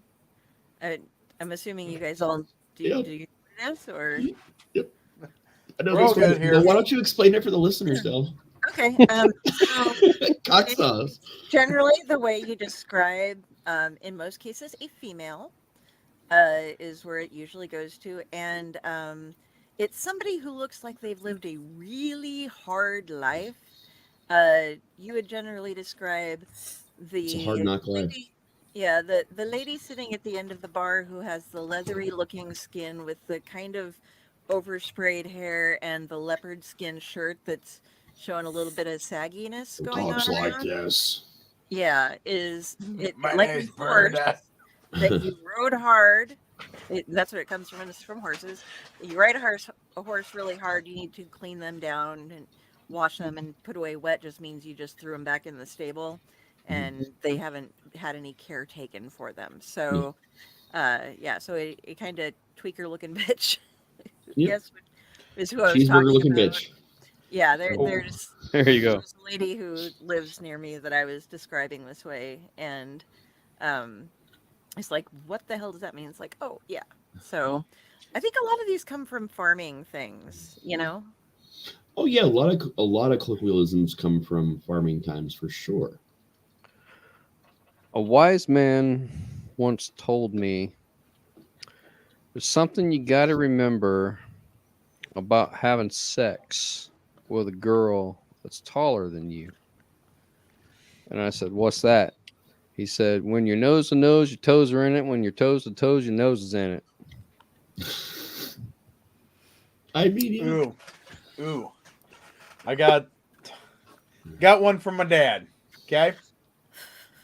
As my dad looked at me and was now my wife, looked at me and said, I don't care what you do, but I want you to understand, you got to keep everybody happy. And when it comes down to sex, it needs to be understood it is a game of pool. And I looked at him and said, okay, I know where you're going with this. And he looked at me and goes, sometimes you just got to tap it really gentle. Sometimes you got to ram it in there, boy. And he walked away. I was like, that is not where I thought he was going at all. And he said it right beside two of my best buddies. And they both just start losing it. And goes, you didn't think that was coming from your dad. Sometimes you And I was got to like, no fuck her kidding. gently. I love that song. I'm all about the. One of my favorites from my dad was the he's dumber than a bucket of hair. Yep, bucket of hair. That's a big one. Box of rocks or bucket of hair. Yeah, I've heard both of those. And the weather. There's a lot of colloquialisms about weather. Like the one I hear them still to this day the most often is it's hotter than a whore in church. That's the one I think I hear still to this day the most. Yep. Or sweating like a whore in church. Isn't that one too? Yep. Colder than a witch's tit in a brass brazier lying face down on the snow. Yep. That one's getting rather specific. Oh, it is. Most people just say colder than a witch's titty. Is when you hear this. You mostly hear the shortened version of it, but that is the correct long version of it. Oh my gosh. As Shakespeare once said. You guys know the term like I know these streets like the back of my hand. Mm-hmm. Ooh, that's new. Yeah. I'm confused because that's an old one. Imagine this one. I know these streets like the back of my pimp's hand. Oh, that's what I just saw this one on Reddit. I'm like, oh, okay, this one. Damn. You're cheating. You're looking them up. Well, no, I mean, I remembered some of them, but I just looked up one that, like, that's where I got the Cat in the Blender one from because I don't understand it. I wanted to see how many of these I knew and how many I didn't. And there were a number of people on here from different countries with their own colloquialisms that, like, were odd. Like, here's one from India. It's so dirty here that even a dog wouldn't lay its ass down to crap on it. When someone's flipping out, it's as if a thunderbolt exploded in his loincloth. Ooh. There's one about this one is someone bugging you with irrelevant shit when you're stressed out is trying to light a cigarette when someone's beard is on fire. Which I thought was absolutely hilarious. The imagery of that was fun. When it would get really slick out, my dad would always tell me, go and get some gravel or go get some kitty litter to put for your tires. That way it will go. But You need to get the kind of cat litter that will make a cat scream before it even gets the turd out. Mm-hmm. Well, that does remind me of the time I was explaining to my grandmother that, the really generic single ply kind of toilet paper I refer to as the Clint Eastwood toilet paper doesn't take crap from anybody. I've heard it referred to as John Wayne toilet paper. Yeah. Same difference. It's rough and it's tough and it don't take shit off nobody. This chili is so hot, I'm gonna have to shit in the river to keep the wood from starting on fire. What? You hear that at chili festivals, yeah. Okay. Number two. Going back to cock sauce. Number two. No, that was straight up monster because the chili festival. This cock sauce is so hot. Anyway. Kiss and fire. Knock your socks off. That's one. When something's It'll so good it'll knock your socks off. Yeah, that's been applied to like a million things. One I remember hearing a lot. Not as much I'd these like days. to know where the bee's knees came from. That's like from the 20s or so. I know, but the flapper it's just- generation. That's the bee's knees. Okay. I don't think Okay, bees here have you knees, go. do they? The bee's knees means it is excellent, the highest quality. The phrase "the bee's knees" came from the 18th century, and it was a fanciful phrase that referred to something that didn't exist.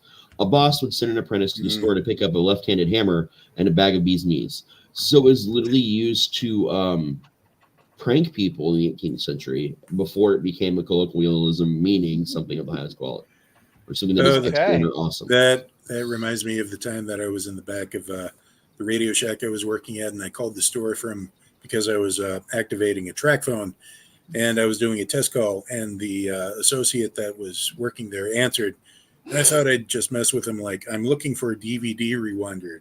I was told that the store had one in stock, and he went and looked for it. It was great.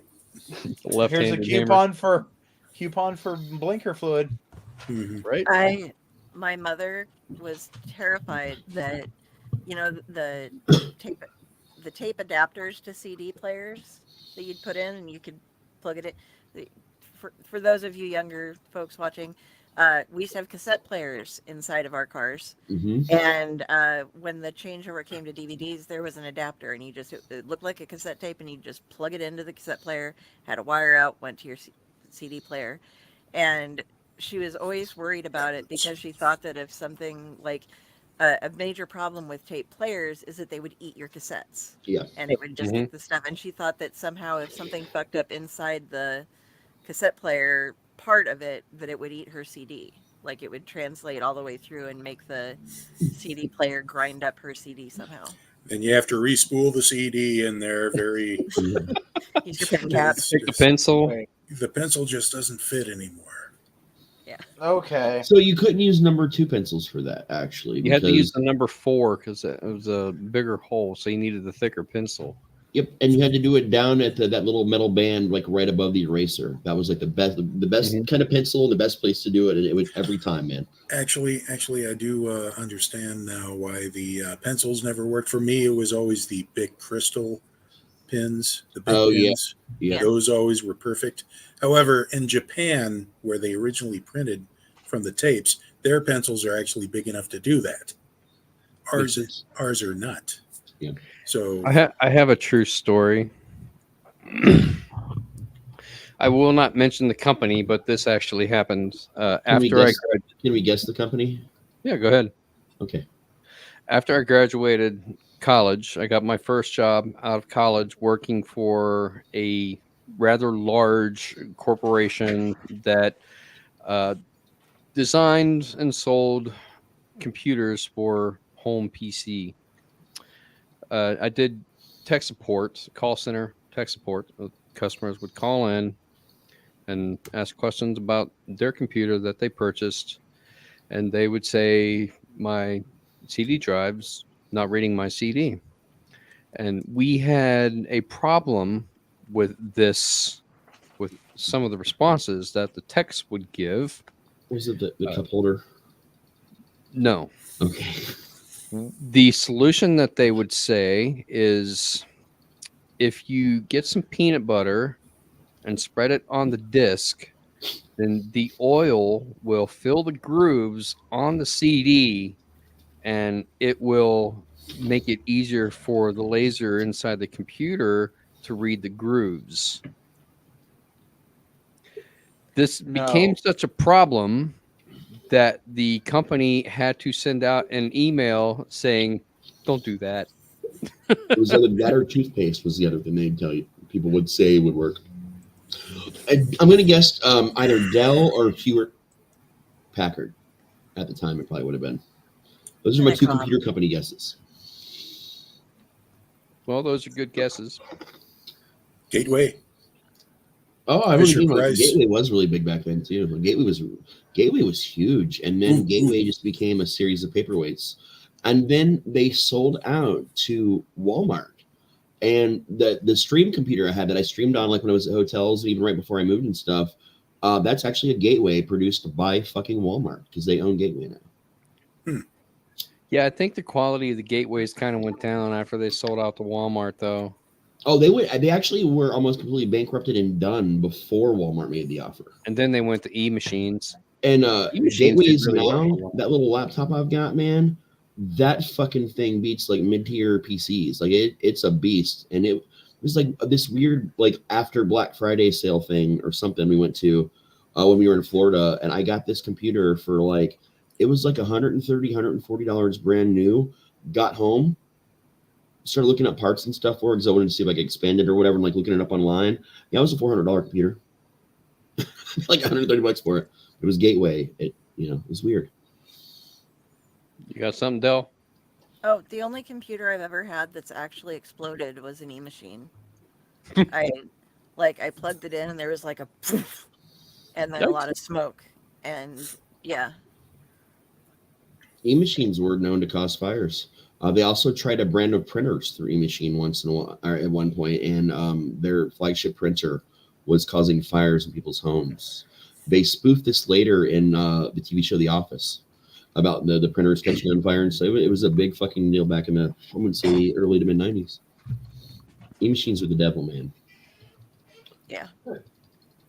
I mean, it worked for as long as I needed it to, but I'm pretty sure that's why I don't have some of the stories that I wrote, is that I wrote them on my E-Machine, and then that I was trying to transfer things over is why I'd gotten new computers. I'd set that one aside, so it hadn't been run for a while, but it wasn't like it was. I mean, there was no dust or anything getting into it. It was just set off to the side and hadn't been plugged in, and I plugged it in and it poofed, literally. An earth-shattering kaboom. So I don't have those stories anymore. I've lost so many stories over the years that I've written because my first computer was an Apple IIe that everything was saved on the 5 1/4-inch floppy drives. Then my next computer was a 386 IBM clone with a 20 meg hard drive. Woo, baby. I thought I was rocking then with 20 meg hard drive. And then I ended up building a 486 DX4100. It was right before the Pentiums came out. In fact, they came out right after I finished building it, which kind of pissed me off. I should have waited. But I did have a larger hard drive. God knows, I mean, whatever happened to the hard drives in those systems so long ago, but so many stories have been lost over the years just because I've gone through so many computers. Yep. You haven't played Sim Towers until you've played it on a computer that runs slow enough that you can actually see the people going up and down the stairs and escalators. That was something I could not figure out why my ex was beating me so much, and it's because when I went into his room, the things was being built, and like I go back on the laptop and I can see the people going up, walking, looking at the stores, going in. I don't think people realized how much detail was. I don't think people realized how much detail was put into that game, because on any other computer other than the old laptop that I had, it just and was done. But when you're playing it in real time, you get really proud when you beat that game. It looks like someone wanted to mention something during a conversation earlier. Jenny, you had something you wanted to say about bacon lube? When Jenny's quiet, I gotta fuck with Jenny. It's my job. She needs some bacon lube with a cock sauce. Depends on what you want to cook, because the best thing about bacon lube is you can put it in salad dressing, you can put it in biscuits, you can even put it in something's pie being cooked crust with bacon lube, and I don't think it's food. Yeah. with whiskey. That sounds like it would burn a lot. Yeah, but you also gotta be careful on which type of lubes you use. Educate us on lube right now. What do you know? Okay. Food-based lubes do not go in all the places. Please don't. Like what places? Like the supermarket? No. The The back of a Volkswagen?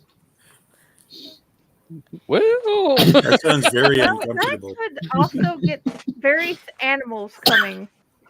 But please do not put them inside your body. Okay. The animals or the lube? Neither. Yes. Calm down, Richard Gere. All of them. All of the things. Wait, so if you eat it, that's putting it inside your body. So are we not? No, I supposed mean, don't use it as lube inside your body, is what I said. Can we use lard as lube? Is it That is a Is bad it like idea. a tub of as well. Crisco? Yeah, let's not. Nothing says loving like a fistful of Crisco. I'm a firm believer in Astroglide, but it's a silicone-based lubricant, and it will go forever. But I don't want to eat it. And you know it's good. So It's lubricants for approved that, by which are much astronauts. safer. That's why Astro's in the title. So Be aware of your allergies. If you have a silicone allergy or any other allergy, please read the ingredients of your lube. So is it consumable? The bacon This has grease, been- definitely. Not by your mouth. This has been. Oh, said I was with talking about your the girl animals. Friday. Oh. Most animals are consumable, but that doesn't mean you should eat it. What Like a animals cat are in a not blender? consumable? Did I ever tell you about my cousin Walter? Yes, you did. Did I ever tell you about this, Bio? Do you know about my cousin Walter? No, I don't, but I All want right, to hear this. So my cousin Walter used to come to visit me during the summer all the time, right? So back in the day, there used to be pet stores inside of malls, right? And we wanted to go to the mall like all the time. So we go to the mall, and he's like, "Hey, dude, do you think it'd be okay if I buy this gerbil?" And I'm like, "I don't think my mom's going to care. Go ahead. Just you got to take care of it or whatever." Next day, the gerbil's just gone. It's just gone. The gerbil's fucking nowhere to be found. We go back that next weekend to the mall, and fucking Walter buys another gerbil, and I'm like, "Dude, you lost. Is the first one in my house?" He's like, "No, don't worry about it." I'm like, "I'm worried about it because there's a gerbil loose. My mom's gonna find." He's like, "Don't worry about it. I'm gonna get another gerbil. I got this handled." I said, "Well, how the fuck is a second gerbil gonna solve the problem?" He said, "Just trust me." So all right, man. So he buys another gerbil. This happens another time or two. So at this point in time, I think there's 3 or 4 wild gerbils just running around my fucking house. And then the next time we go, he wants to buy a cat. So the true story is that I found out that Walter had been putting these gerbils in his ass, right? So I look at him and I say, "Walter, why the fuck do you want to buy a cat at the pet store? You know you're just going to get it stuck in your ass." And Walter goes, "Well, how the hell else am I supposed to get the gerbils out?"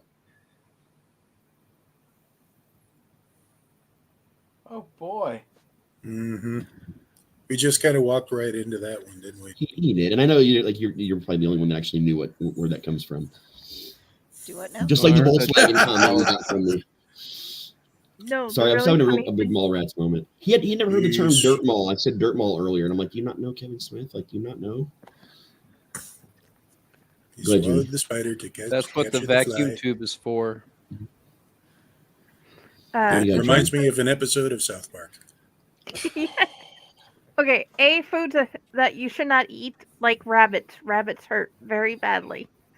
And B, I have met people who have done that with gerbils, and I still don't understand why you'd want to put a living thing inside you. Well, with the rabbits, also, there is a real thing that's called rabbit fever. Yep. That can affect you. it affected my cousin, and that was the reason why he committed suicide. Because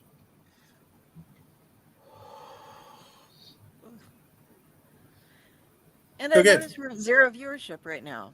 So It's okay. well, That's I fine. got It's all rabbit in fever the once. tonight. I got rabbit fever once and barely survived it myself. yeah. Whereas I'm not familiar with rabbit fever. I've Yeah. heard of cat scratch fever, not rabbit fever. Heard of it's beaver duck fever. fever. It's rabbit fever, duck fever, rabbit fever. Yeah. Save us, Jenny. okay, the reason I say don't eat rabbits is because, well, I won't eat rabbits because I literally have, I need an EpiPen. Let's talk about something happy like leprosy. Have you had anything fall off lately, gentlemen and ladies? Larry the leper, part sold separately. Well, I'm missing toes and a foot. Wow. Okay. I have If an you interesting leprosy Boy, story. we switched from dark to dark. Wait, if you go back and listen to episodes of Elliott Radio, there is actually a commercial in one of the episodes called Bible Action Figures, and the very end is Larry the leper coming soon, part sold separately. Leprosy. It's in there. Yes. All It's in the there. the me. So Party at the leper colony. Delphine, Wow. this is a story about leprosy. I want to hear a story about leprosy. Okay, so way back in the day, in the 90s, I worked at this place in Fremont, and it was a bar and restaurant, and it was very close to the hospital where my mother worked. And so oftentimes employees who were getting off work would come into the restaurant. And there was a woman who worked there as, she was either a nurse or a CNA, and her son would meet her at the bar a lot. And he would try, I don't know why, he would always try to tell me all these stories, like, I think he was trying to impress me or something, and I don't think he was aware that my mother worked at the hospital, but he'd be telling me all these stories about things that happened at the hospital. And he was telling me how his mother had made these great plans, and she had been cleaning a patient's bedpan and had spilled some on herself or something. And so she was going to turn around and sue the hospital because she was going to claim that somehow cleaning a geriatrics bedpan, she worked in the nursing home part, gave her leprosy. And was like, and so I went and was like, obviously my mother, who was in control of like quality assurance and risk management at the hospital, so the worst person you could tell would have been me or her about this, and like gave him the name and everything. And then he came in later because, did you tell him? How did the hospital find out? I only told you about that. I'm like, that's what my mom does, is prevent things like this from happening. And I mean, it's not as if your lawsuit would have gone very far, because you don't just get leprosy from people who don't have leprosy. Okay. But yeah, that's my story about leprosy. Somebody just thought they could say, I got pee on me, so I have leprosy. Wow. Yeah. Kind of like I was talking about with kiddos' sex education class, when they weren't explaining things very well these days, and they were told that any combination of bodily fluids could cause STDs. So the kids, like in this class, half of them thought that kissing, which would have the commingling of saliva, could cause an STD to occur. Like it was just like you're making out and suddenly poof, gonorrhea. Yay! Surprise gonorrhea. So Yeah. should we do a PSA just to make sure everybody understands that golden showers gives you leprosy? Yeah, you can't catch a disease from someone who doesn't have it. And B, those bodily, you can catch certain things through, you can get like mono and different things like that through kissing, because you're sharing bodily fluids, but Right. the other ones are from different bodily areas, a little bit lower down most of the time there. And toe? I feel like I've learned more from you and Jenny about sexual education than I ever did in school. And now I know also- not to put small animals inside my body and not to use food as lubricant. And so many other fun also facts. there was a girl who was in her class that was already a mother who believed that you could get pregnant from oral sex. So apparently, if you swallow it, it can swim far enough to get there and impregnate you. It just goes through walls or something. So that had to be another lesson on the thing. So this is Owlite education. And yes, Jenny. Okay. The thing that's bothering me is people Only are one? not. Oh, I have many. This one is just pissing me off here in my area because of how many pregnant teenagers we have. They literally told them, as long as you pee after, you won't get pregnant. That's not true. I'm joking. I know that's not true. Don't kill me. You might not get a UTI, but I don't think it's going to have anything to do with getting pregnant. Dude, and so many people didn't even want to teach their children, because you know how you have to teach your daughters about various things you don't have to teach your boys as they become older and they start their periods and everything. If you do certain things or you don't clean properly as a guy, certain things can hurt that area, well, your lower region. So Catching prizes. yeah, From So yes. around here, some of the things as a former youth volunteer for a couple of decades, I've heard you can't get pregnant your first time.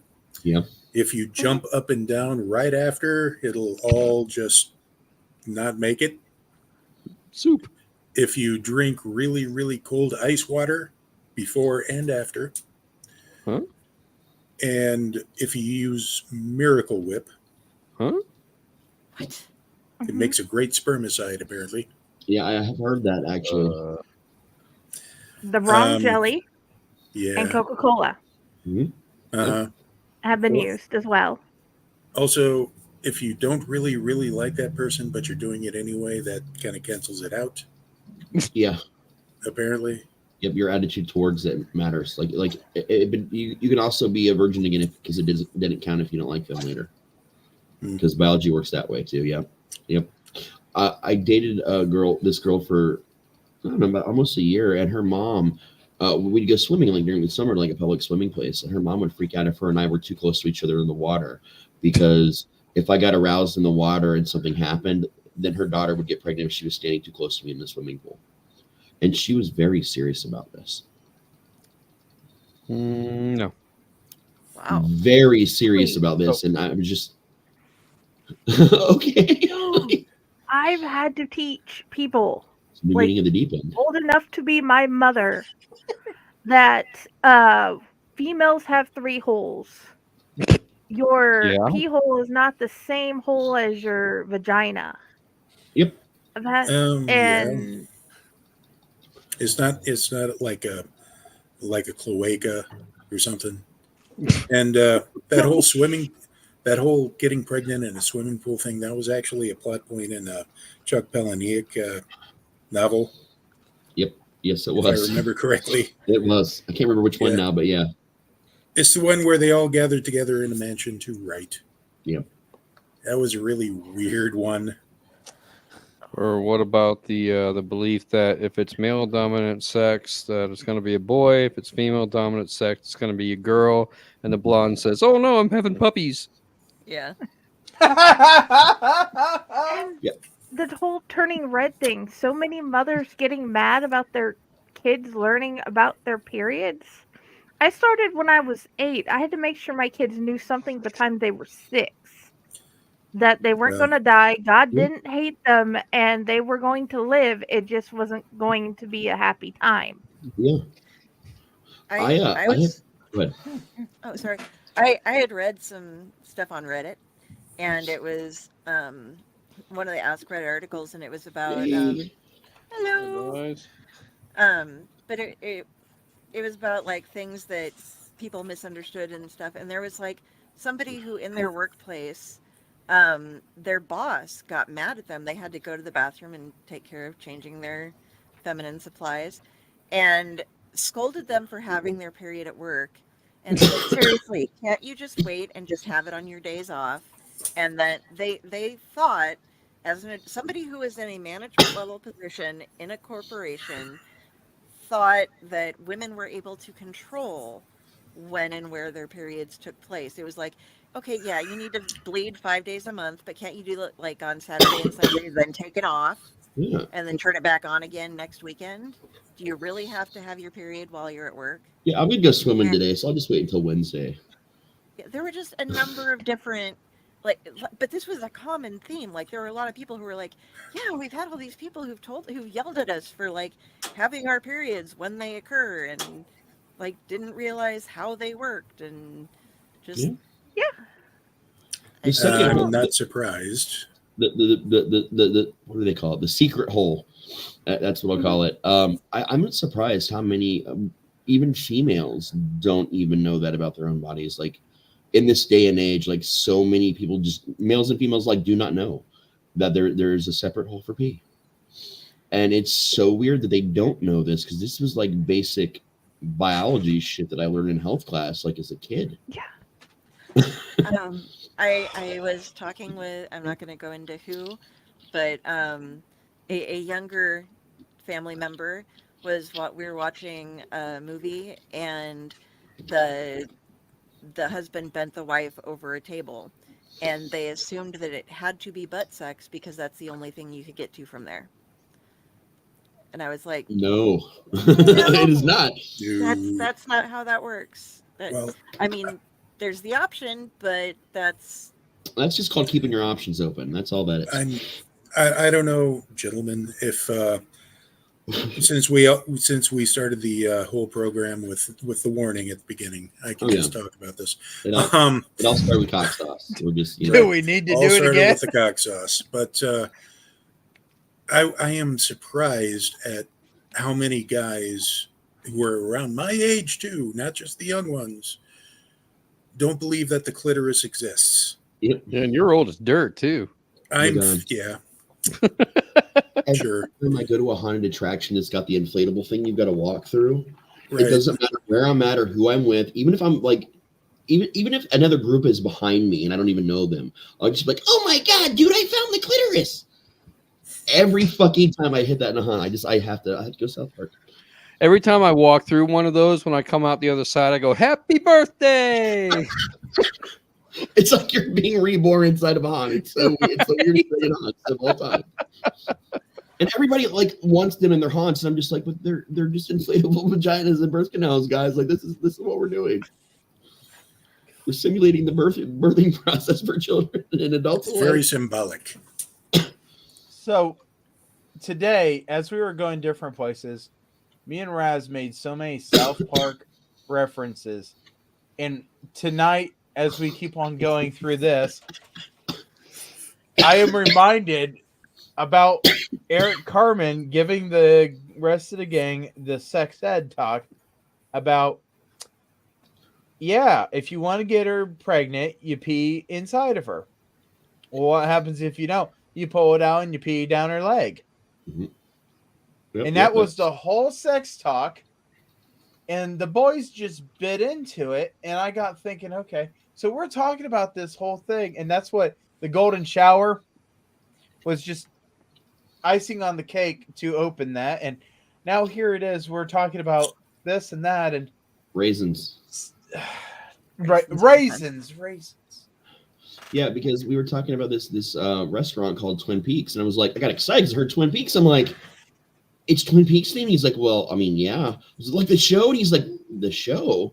And I'm like, yeah. I started explaining to him what Twin Peaks was. He's just like, no.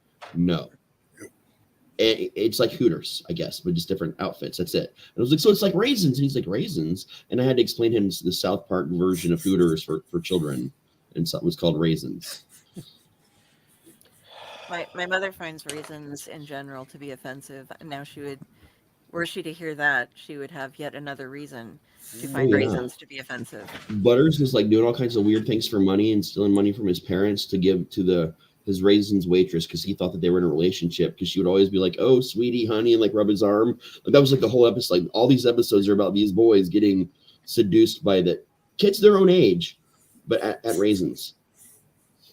So it literally lays out the entire process about what a lot of guys go through at strip clubs and like, you know, Hooters and places like this with waitresses, because they're too dumb to realize that they're just doing their jobs, and that does not mean that they're flirting with you.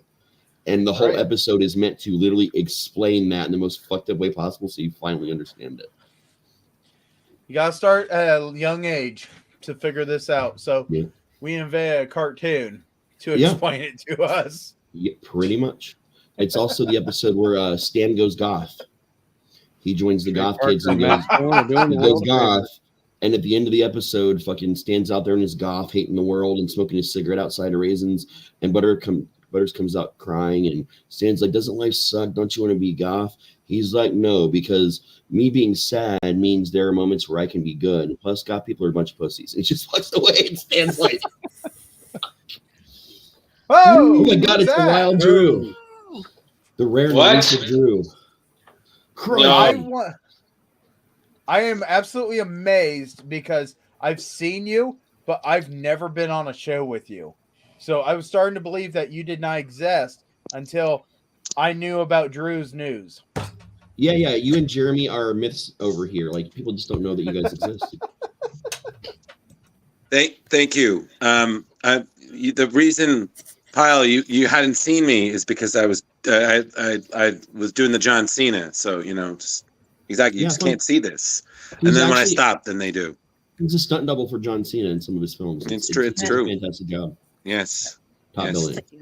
We thought the Cena brothers sounded a little too porny, so yeah, you know. Well, you came to the right show because we were just having this whole talk about sexual education and bacon lube and cock sauce, which is a hot sauce, by the way. Dear Raisins. Yeah, you really stepped in it now, buddy. We've also learned that you. That's a good Brewer stuff. And also, just stop breaking your fucking ribs. Stop doing it. Okay. Again, Carrie, it was doing that. Carrie, it was doing that thing where I couldn't hear everybody, and then I come back in, and I was like, "Oh, okay." So. Oh, we thought you left because it was like, "Welcome to." It was perfect. See that too. So I was like, "I'm a dip." But because I'm gonna come back and be like, "You asshole." We also, thanks to Jenny, know we're not to use food-based lubricant and we're not to put small animals. Well, you don't want to upset Jenny because then we're gonna lose Jenny, and then Carrie is just gonna self-destruct, and then we're all gonna be doomed because then we've lost the two women who put up with all of our bullshit. Yeah, agreed. And then we all know it's a bunch of men, you know. Here and then, by God, someone's gonna die. You know, usual party on the dark side. Hold on, we need a logic police moment. Look at this statement. I crashed Mike's car, but it's not my fault that your ribs are broken. But if you crashed the car and you're admitting that you crashed the vehicle, like you did it, that means you also broke your own ribs by crashing the vehicle. Doesn't that not work that way? See, yes. What the hell is that? That is Killer Sofa. What? That was a killer. That looked like some sort of evil cherry.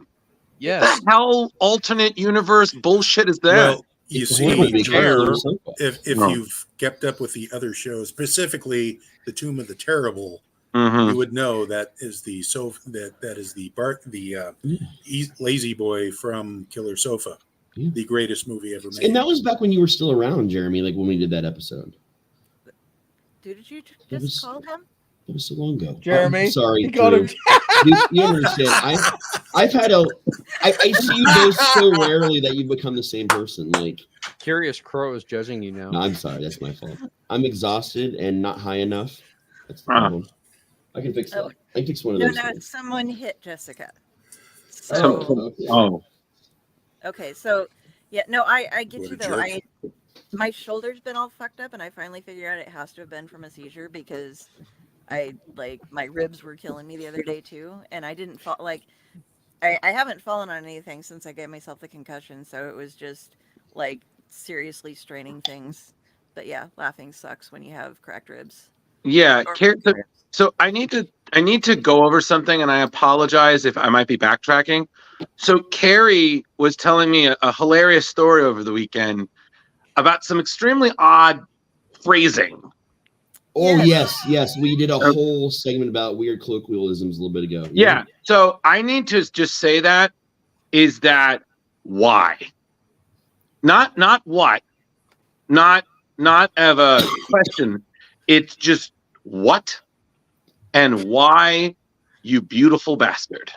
That's just my phrase to just general, because Carrie was saying some of these Nebraskan-y things, and I'm just like, and she can't see me doing it, but I'm like, Carrie, if I tilt my head off anymore, it's gonna fall off. Like, what? Who said this? What were their names? What year was it? What is the context? Okay, because I need to know so I can go back and be like, don't. We learned today that putting a cat in a blender means trading something for something slightly better. Yeah, and then she explained it to me. It was like something about monkeys in a tree, and then the possum moves it. That was a Pyle like, thing. Yeah. Like she said it, and then she explained it what it was, and I'm just like, oh, that's nice. Why? You mean a monkey fucking a football and the possum watching it and falling out of the tree? Yes. Okay. I was like, I'm gonna pull this goddamn car over right now. Okay, I'm gonna pull and like I'm driving, and it just like it was almost one of the I almost swerved because I was like, I'm sorry. Why? Who saw this happening? This Dr. Doolittle from hell bullshit.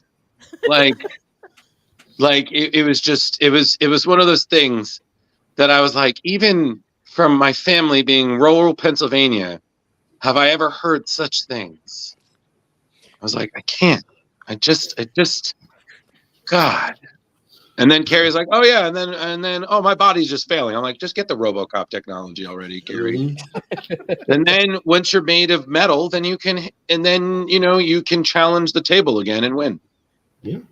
So, Raz, you understand? It's like 7 a.m. She tells me, it's like, yeah. So I walked into I fell into a table, and I'm like, what Chris Farley shit is this? Yep. I'm used to it. Yeah.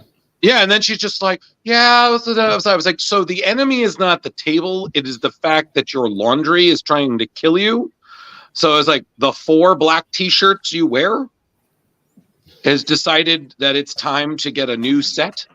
Like I was just like, Carrie, being your friend is both a joy and an observational horror. Thank you. I want to say that technically you still hold the record with us for the longest show ever, because we went back and looked at it, and yes, we did do a 24-hour show, but that 24-hour show was comprised of all of our shows. Oh. So technically that, what was it, 4.5 hours padded cell we did, or 5 hours or whatever it was with you. Actually, no, that was an unwrapping episode. Now that I think about it, that was the it was. Well, because we just kept egging each other on. Because I've learned I can't be in the same room with you, Raz, because I feel like me and you just have like a horror dick measuring contest. No. Like a machete measuring contest where it's like, oh yeah, that's a big one from Friday 4. They're like, oh no, I got one from Friday 6. That's the zombie one. And I'm just like, can we just kill people now? Yeah, let's do that. It's kind of like Step Brothers. We're like, did we just become good friends? Yeah. Yeah. Do you want to watch horror movies in the garage and do karate? Get out of my head, man. Yeah, get out of my head. Drum set, Yeah, I'll rub my nutsack all over that. But yes, it was good. Oh yeah, and for those not knowing, we came up with a horrible idea for a sex toy. I think it was, I believe it was horror dildos. Listen, they put them out. Like after we had that conversation a couple months later, you can go to like Spencer's in the malls or like any porn shop, and they now have monster and creature based portable vaginas and dildos. And I'm serious. Like they have the sea creature, like it is fucking terrifying, dude. Yeah, that's the part of the Black Lagoon we don't go, Raz. Exactly. Yeah. You know what you should also not use? The bowling pin that's behind you. That was the next thing that Jenny was going to go after about where not to put small animals. It was going to be where to not put small objects. If it is Um, phallus shaped, we don't use it. Bring it to the Christmas pond, Jess. tree right now. and other things, unless it's an actual sold to be or made. Jet, That Jenny. happens a lot. I'm not worried about the green thing. Okay, Green cool. says I love Jenny, you. Jenny, I'm listening to you, but I'm suddenly very concerned because I think Pyle has opened a doorway to something very terrifying, and it apparently. Oh boy, that was. I saw that. I was like, I know I took edibles earlier, but I did not think they're going to kick in this time. We are going to make a horror film with that with your puppet too, because we have to. Bewildered Beast was here. I was just going to ask about the Lon Chaney Jr. butt plug, but yeah. Oh, wow. No, that's fine. That's a hairy one. When you wolf out. His hell is perfect until you used it. Talk about a transformation. Just so everybody knows, April says hi, by the way. Chip did. Hi, April. We love you. Hi, April. Thank you. That was. I said hi, Chip did. I didn't say hi, April. Dear sweet God, yes.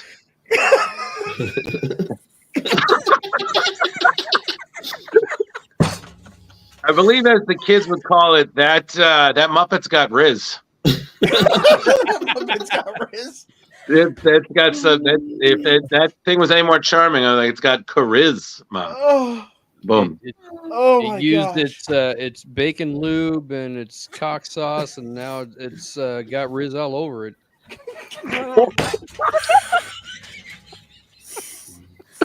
Oh yes. That was about to be a happy time murder, if you know what I mean. That was. Oh boy. Bad puppet. Is that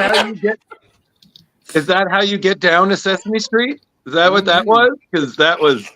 That's more Avenue Q. You know what? Get down. Oh boy. Oh man. That is. Oh, it's getting very. Yeah, Pyle. This is why it got fired off of Sesame Street. Yeah, that thing opened its mouth even wider, my man. That's a sandworm from Dune right there. Is that the rode hard and put away wet that you were talking about earlier, Carrie? That's No. No, that's more of a write it like you stole it situation. That's terrifying. That was so everyone. So you all witnessed that. That happened. Oh, that's been happening a lot tonight. Oh no, that's fine. But this is news to me. So now I'm officially, wow, Carrie. So when we bring this up on the show on Tuesday, when you ask, just say it was fine and we move on. Okay. Okay. Just to be like, how was it? It was fine. Move on. You know, no nightmare puppets from hell. You know. She came down here and she's like, "Don't mind me. Don't mind me." I said, "What are you looking for? Don't mind me." And then all of a sudden the puppet came over and I was like, "What the hell are you doing?" Yes. Yeah, that's fair. So I didn't get to say this before, but everyone who I haven't met, hello. It's nice to hello there. Hi. Great greetings. And for everyone I have met, Raz, you can go to hell. Jenny, it's great to see you. And Carrie, hey girl. So, so I just had to address that. So, hey girl. Hey girl. I have a certificate and a T-shirt that proves that for a time I was actually the mayor of hell. Okay, so Raz, to jump on, I just need to say something. I'm really sorry that you had the experience you did, because when Carrie told me everything, and then she's like, "Oh, he's going to be doing like a film about it," I was like, "Oh God." That's just what? I don't know about your. Like, I think she might have been joking. I was too tired of the con thing, where you. No, it was tough. Yeah, we were talking about that a little bit earlier. It's just two major cons changed their dates to the same date as Whorehound, and Whorehound's a fucking institution in the Midwest. Like, you don't fuck with Whorehound, man. Right. And two different cons. The whole thing, it was pretty tough. But we refocused to the spirit of Whorehound, and it's all about the people and the vendors that really make the convention what it is. Mm-hmm. So when we decided to go that route, I got a lot more stuff, and I'm still working on the video I'm putting together for it. But nice. I've done these a lot before, the Whorehound ones, and they're, in my opinion, of the best conventions that you can possibly go to. definitely up there. I mean, listen, horror. In my opinion, horror cons are always some of the best. I mean, some of the people there are really great with the fans. They really love the genre. You know, I've had some really solid experiences. I just think that unfortunately, how the cons are sometimes run, as you've seen, that's what really brings down the con, because you've got the bureaucracy, you've got it's overcrowded. I mean, that's the cool thing about this one is it's not, because you could drive two golf carts side by side down the main aisles of this convention. Like this convention is like they space it out nice. Like it's just, but yeah, and the bureaucracy. Sadly, there's a lot of that in the convention world, but it's not on their end.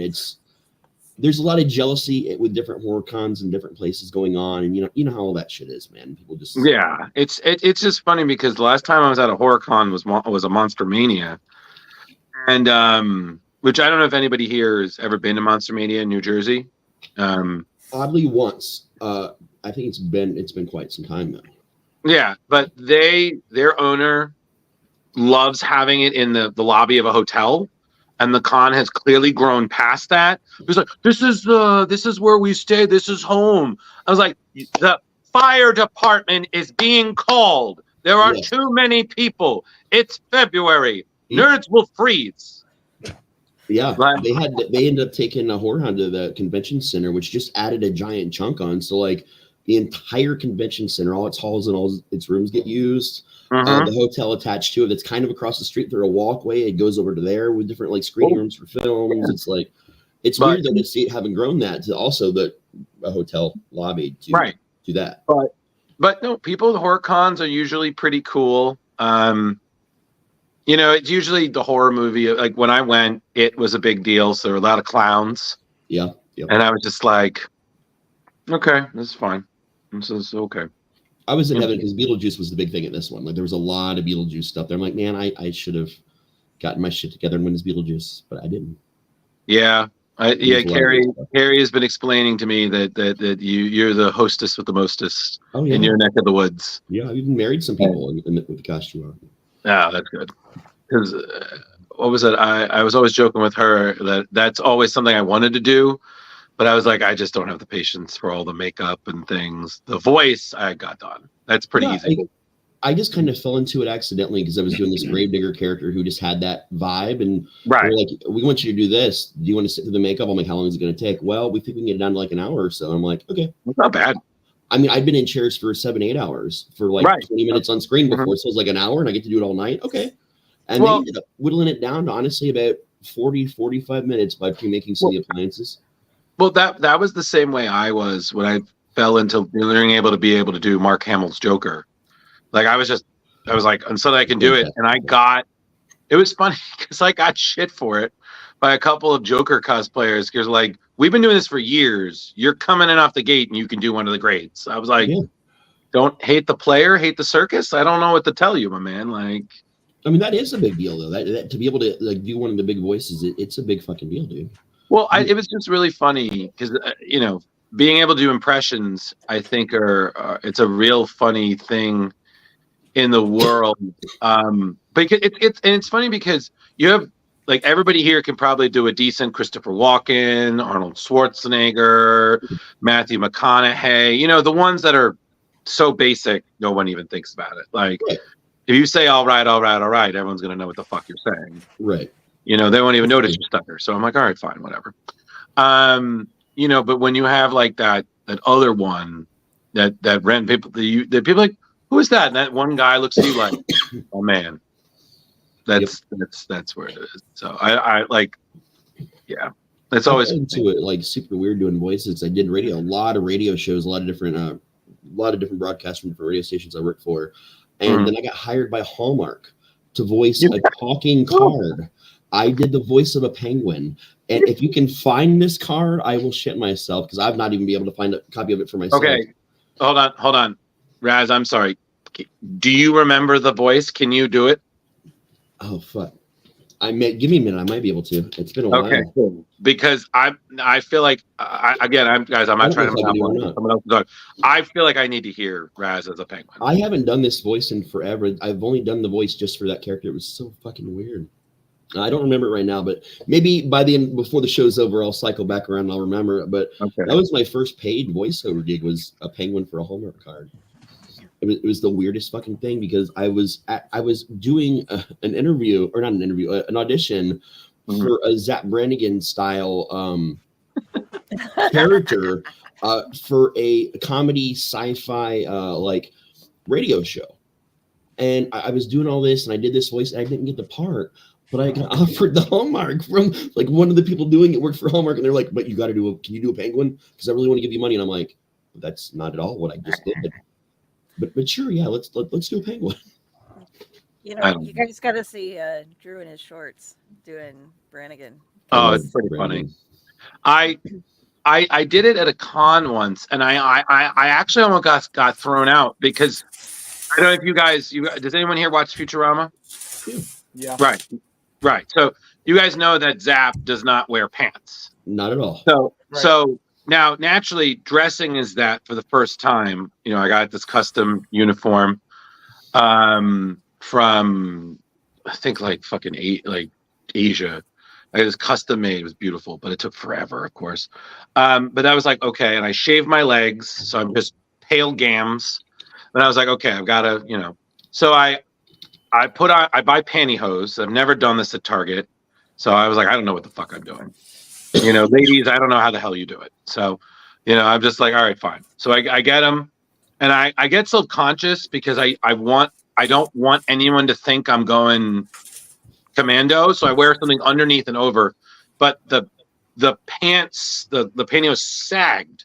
So it looked like I had my dick out. So it looked like I was just complete flashing it.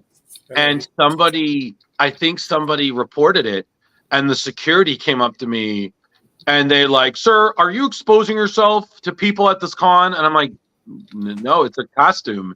And I even like flipped up my costume to show like these Family Guy Christmas boxers I had under. So it's just like jingle bells. You know, it's just Stewie's face, and it's like, "Oh my," you know. And they were like, okay, but we're watching you. And then someone showed a photo of me later on. I was like, oh yeah, it does look like I'm exposing myself. So the last time I did it, I was like, we're gonna wear our shorts over the pantyhose next time. So I always wanted to do it at the Ren Fair, because Ren Fair, Time Travelers Weekend, it made sense. But I was like, that's a lot of sunblock. A lot of sunblock. There's a lot of sunblock, and explaining to all the hot medieval babes that Zap Brannigan is here to ring in your new year.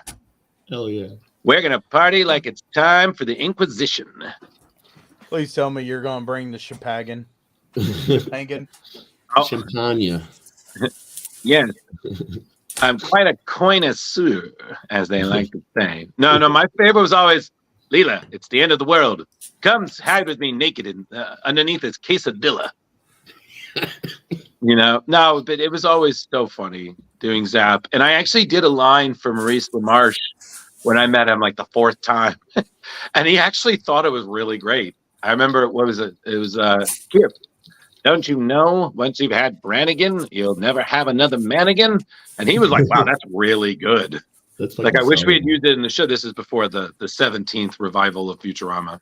Right. You know, no, it was good. So, you know, but impressions, you know, when you're a bullied kid, you want to make your bullies laugh so they'll leave you the fuck alone. So you learn how to do voices real quick, and you still get nailed. Yep. They're like, your lunch money still. I'm like, I laughed. They laughed. I got punched in the face. Yep. They laughed some more. Yeah. Thursday. Yep. Exactly. Even the puppet got it one up on. Oh yeah.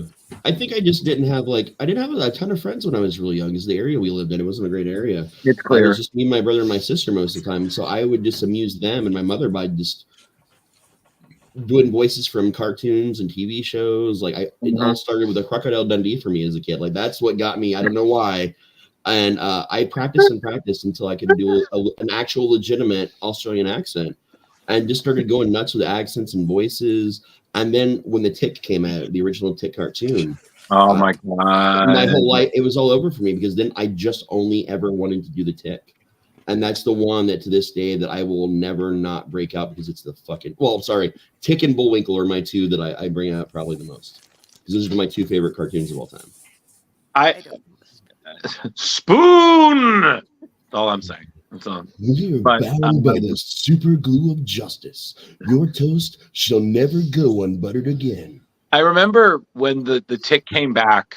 Not the one that Patrick Warburton did. The other one. And there was that one. The one, and he had a scene where he's hugging Arthur. And he's like, bring it in. Oh, yeah, this is the good stuff. It's like, I think my ribs are breaking. We were watching it, and Anne just looked at me, and she was like, you realize that this is you, right? With how you hug people, and you somehow forget bones break? And I'm like, what you're saying is, I would be a really good Tick. And she said, yes. But at the same time, for the love of God, bones break, my man. Oh, yeah. I remember that too because they claimed it was because of COVID and all this other stuff that the revival live action got canceled, and then Ben Edlund started shopping it around a lot and couldn't find another streaming service in time before it was canceled. But apparently we're to expect it to come back again at some point. I'm okay with because it's the fucking Tick. But I'm sorry, it's just your Crocodile Dundee backstory, and I was like, dear God. Yeah, no, that was like the first voice I learned to do was Crocodile Dundee. This is a knife. It all started kind of from there and just spawned into a million things, man. And boredom. Hey, listen, it's all good. I mean, I will say that I had one thing I always wanted to do at con. I wanted to, if I can find the jacket, I always want to do it with Chris Farley's character. The motivational Matt Foley. Oh yeah. I always wanted to go at a con. I'd have the plaid jacket, the glasses, just walk in, and I always made the joke I wanted to give pep talks to the Avengers. And the person I always wanted to go for was Hawkeye. So I was just imagining I would just come in and was like, hello everybody, my name is Matt Foley. I am a motivational speaker. All right, and I'm talking to you, Clint Barton. Now I understand that you don't have any superpowers, surrounded by demigods and Iron Mans and the fucking Jolly Green Giant steroid. And you have to understand that after your limited series is not going to get a season 2, that you're going to find out that the franchise rights are just going to send you in an Avengers van down by the river. That's fucking awesome, dude. Did you hear about the Chris Farley biopic movie that's coming out? Yeah, it's going to be good. But the one that the thing that I love is that Necro literally peered out. He was like, "What the hell is this guy doing?" Like he was just like, yeah, exactly. Just that was beautiful, my man. That was comedic timing. Wonderful. See what was happening while you guys were talking. I'm utilizing my Bluetooths, and I caught a mouse. See, I set those really, really sticky things underneath the bed, and I put a couple of Cheerios on there to, sweeten the pot, if you will. And one of them got on, but for some reason, somehow flipped itself over and managed to get out here. Oh no! Before stopping, and so I had to take a shoe and make him less dreadful, I guess. Alive? Does Jenny need to give you the "we're not to put animals" talk again? Don't stick them up your butt. No. Okay. No. Yeah. I've done Richard Gere. I learned that in Mallrats. No. Yeah. No, I did the whole Cousin Walter thing because Pyle hadn't heard it, so I did my own version of the story. It was lovely. Nice. But yeah, so I've always wanted to do that at a con. I feel like I would lose my voice because I would spend so much time yelling. But I just really want to tell people to shut their yapper as much as possible. Like, especially if someone's impersonating a person. Like, if someone was like Zack Snyder, it was like, yeah, I just have this, like, you know what, Zach, you just need to shut your goddamn yapper. I'm But, smoking. I'm smoking some things in your honor right now, sir. So Thank we you. found some superhero-related herb.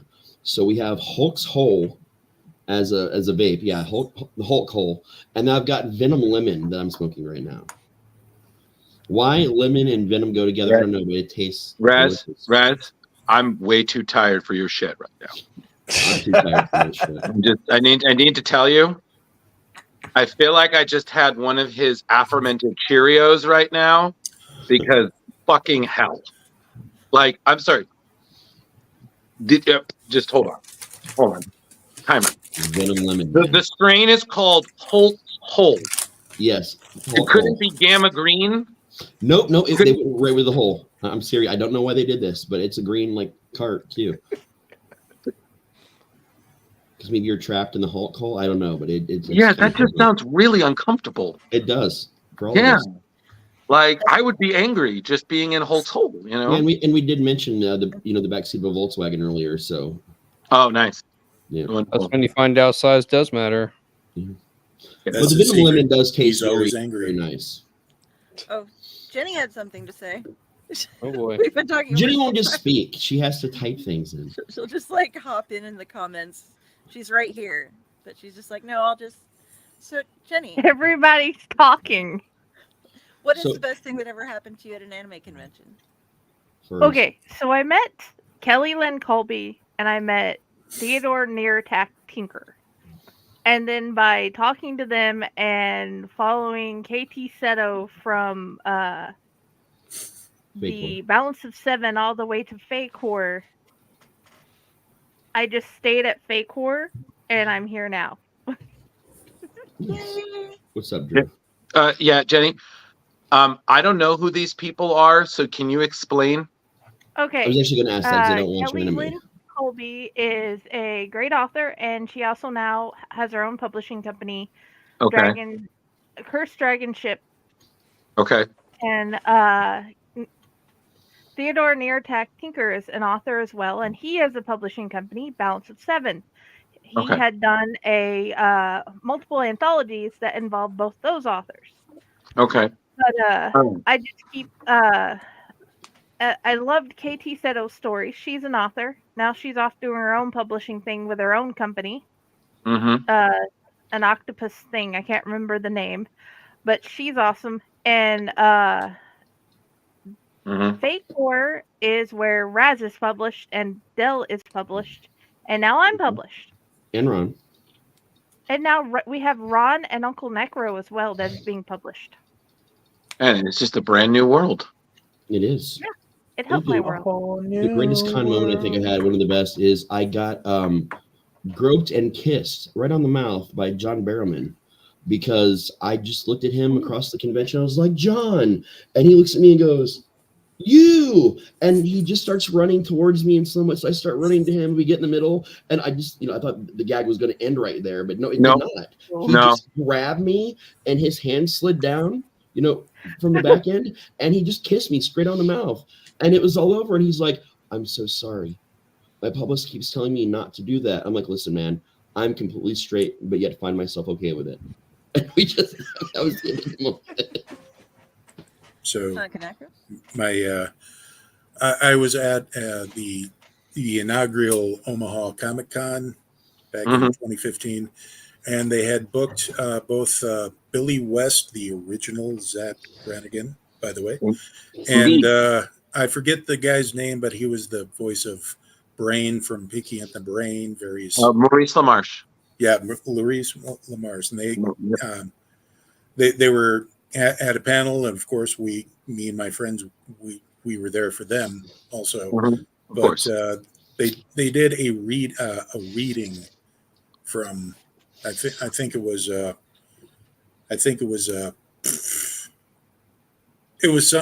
some sort of the classier movies, but in the voice in the voice of their respective characters that they play. Right, Zap and Kip. Yeah. Oh my God. So it was fantastic. But also, I discovered who one of the vendors that was there was Atomic Cotton, and it's upstairs right now, and I can't get it right now because I'm in my wheelchair and my legs off. But Yes. One of the T-shirts that I got was a picture of the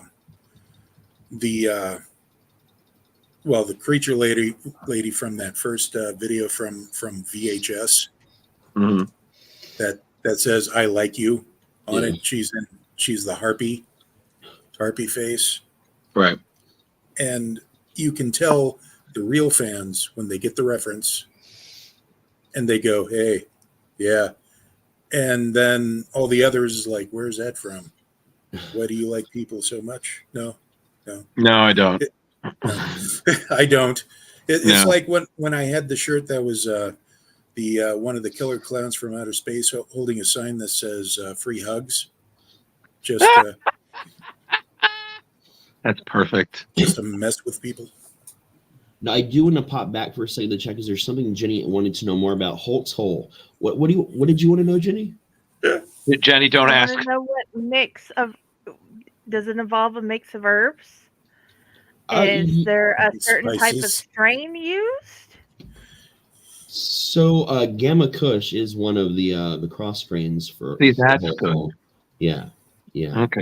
It's a cross strain of Gamma Kush, and they didn't really say what other than it was just a sativa blend. Beyond that, Raz, I just need to say this as a Hulk fan. If you ever get a strain that says Green Door, do not take it. Carrie can back that up. Yeah.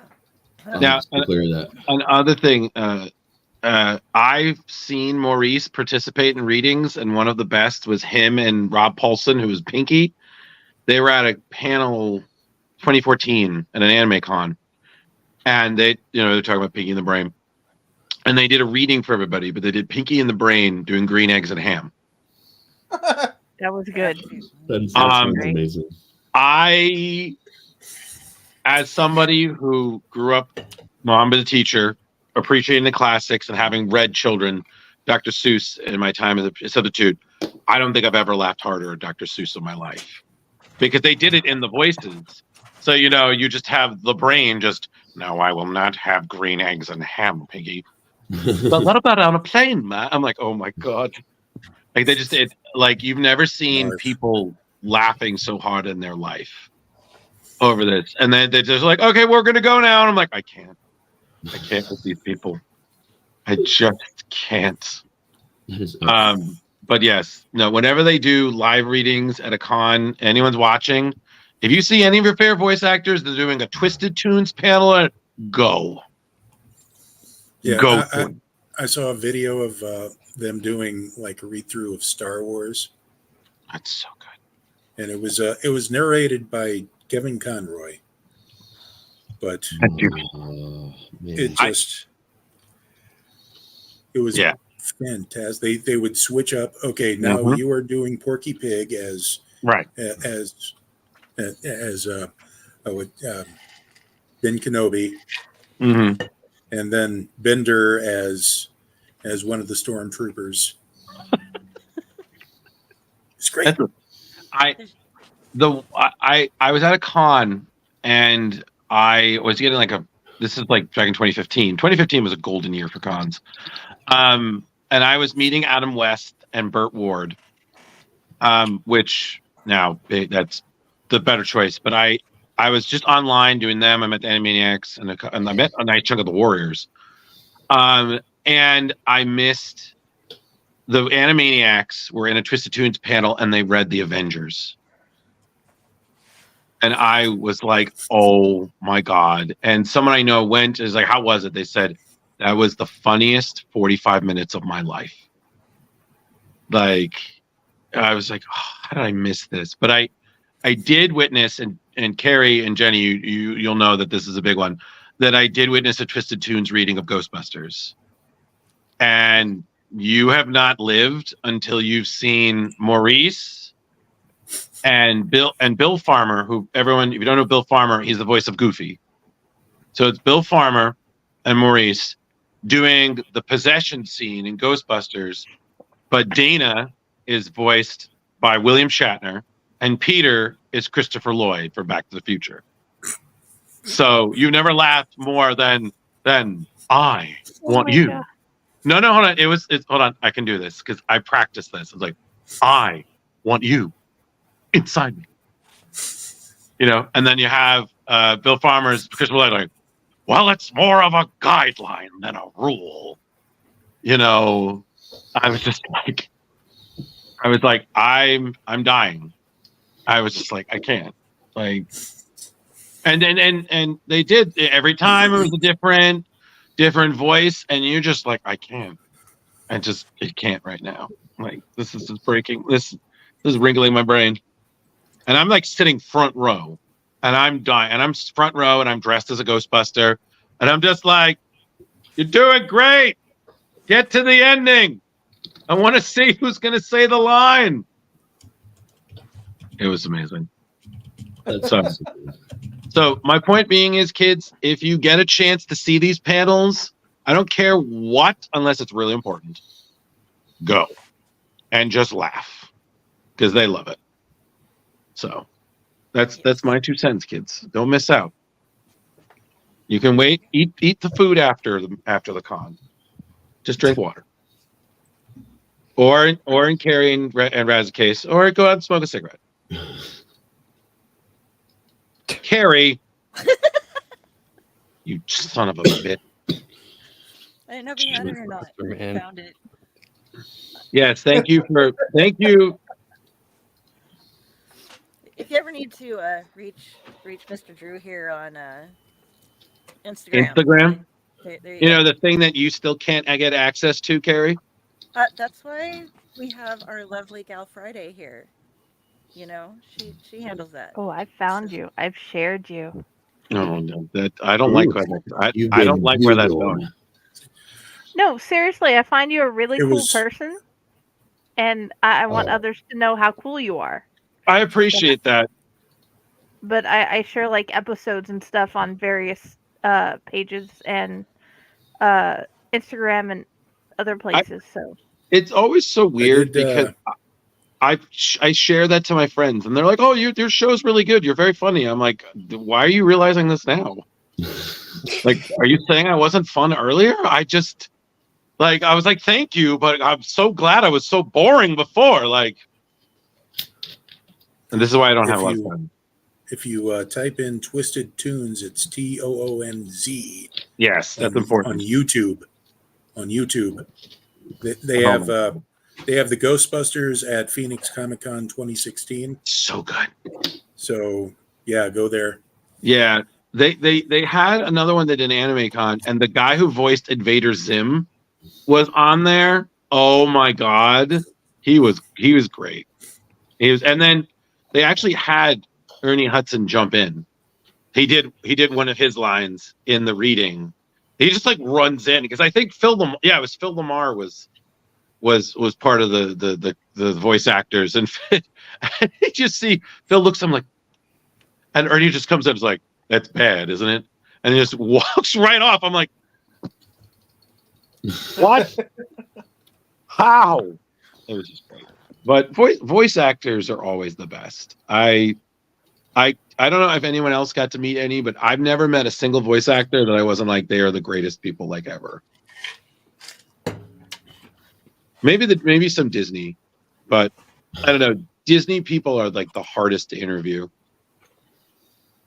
Raz, you know this because they're all under contract, so they can't do interviews. Nope, can't say a damn thing. Except Bill Farmer and Jason Marsden are represented under a different entertainment, so you can interview the fuck out of them. I'm actually finding out that a number of like horror film actors are leaning the same way right now. We read into this recently with Kane Hodder, who has a podcast now, and his publishing company, his publisher, is who he's like contracted through. Because I was talking to his publisher the other day, and they're like, "Well, any of the celebrities now that are doing their own podcast, they're signing actual agreements to where they can't appear on other people's shows. They can only appear on their own show. It's a licensing agreement." Oh wow! So that's like the next step for like a lot of like the older horror actors is doing this now instead of like doing interview shows. Well, I have to ask this because I've always wanted to meet Kane. Is he like I hear he's the nicest dude. He truly is the nicest. I've got a lot of really good like personal stories with him over the years, man. He's truly that nice of a guy. He is. Because I remember I heard, I don't know if anyone ever heard the story of there was somebody at a con who brought a machete for him to sign, and he actually cut somebody with it. Mm-hmm. And I was just like, I get it, because, you know, in my head, I'm thinking, you're Jason. I mean, you know, but I was like, why would you bring an actual weapon to a con? That's normal at horror cons, to bring in the machetes to have them sign and stuff. No, Yeah, I get that, but the fact being is, I was just like, allowing, yeah, it's an odd thing. You're technically supposed to like keep it in packaging and everything until you get to the table. Then you can take it out, have it signed. Then you're supposed to put it right back away immediately. Is kind of like the rules they do. yeah. But I was there's a lot of them, and weird situations happen because people will whip out, look what I got, like right in the middle. You know, it's yeah. Growing It was up on a farm, those machetes are really more tools than weapons. But yeah. Depending on who's using them. Yeah, well, I don't know. Well, I did think it was cool that a lot of the older horror stars, you know, as they're aging, you know, they're doing, like, even Kane's doing less cons. And it used to be like, there was a con anywhere in the world that was related to horror, Kane was probably there. That's how often he did cons. And like them getting older and also wanting to deal with people and do less interviews, it's a really smart next move for them. Yep. Dear sweet God. I will say, being a Stephen King fan, I just feel like one day I'm just gonna walk past them and only realize it like hours later, and I'm just gonna hate myself. Just gonna. He's pretty distinct. Like as he's aged, he looks even more distinct. Like I don't know if he's the kind of guy that you cannot just see and recognize immediately.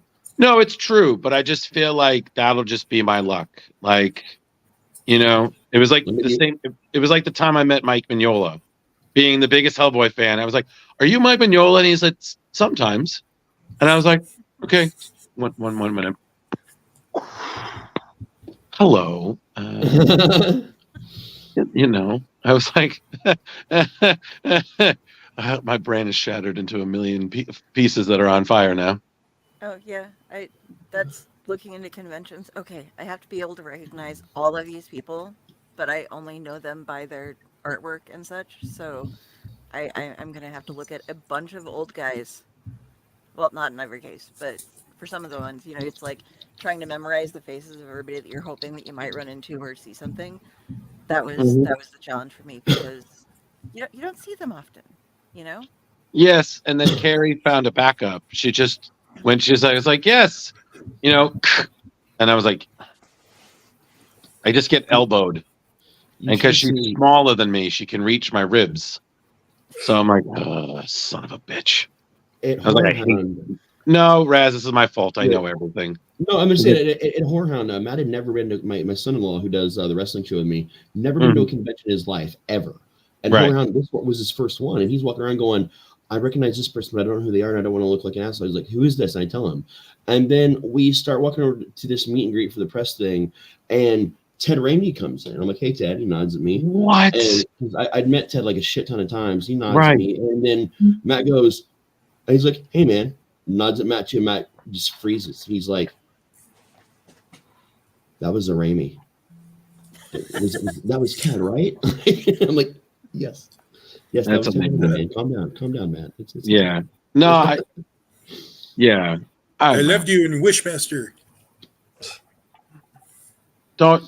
I think that's the thing I think they enjoy the most is what people remember them as. You know? Yeah. Like, oh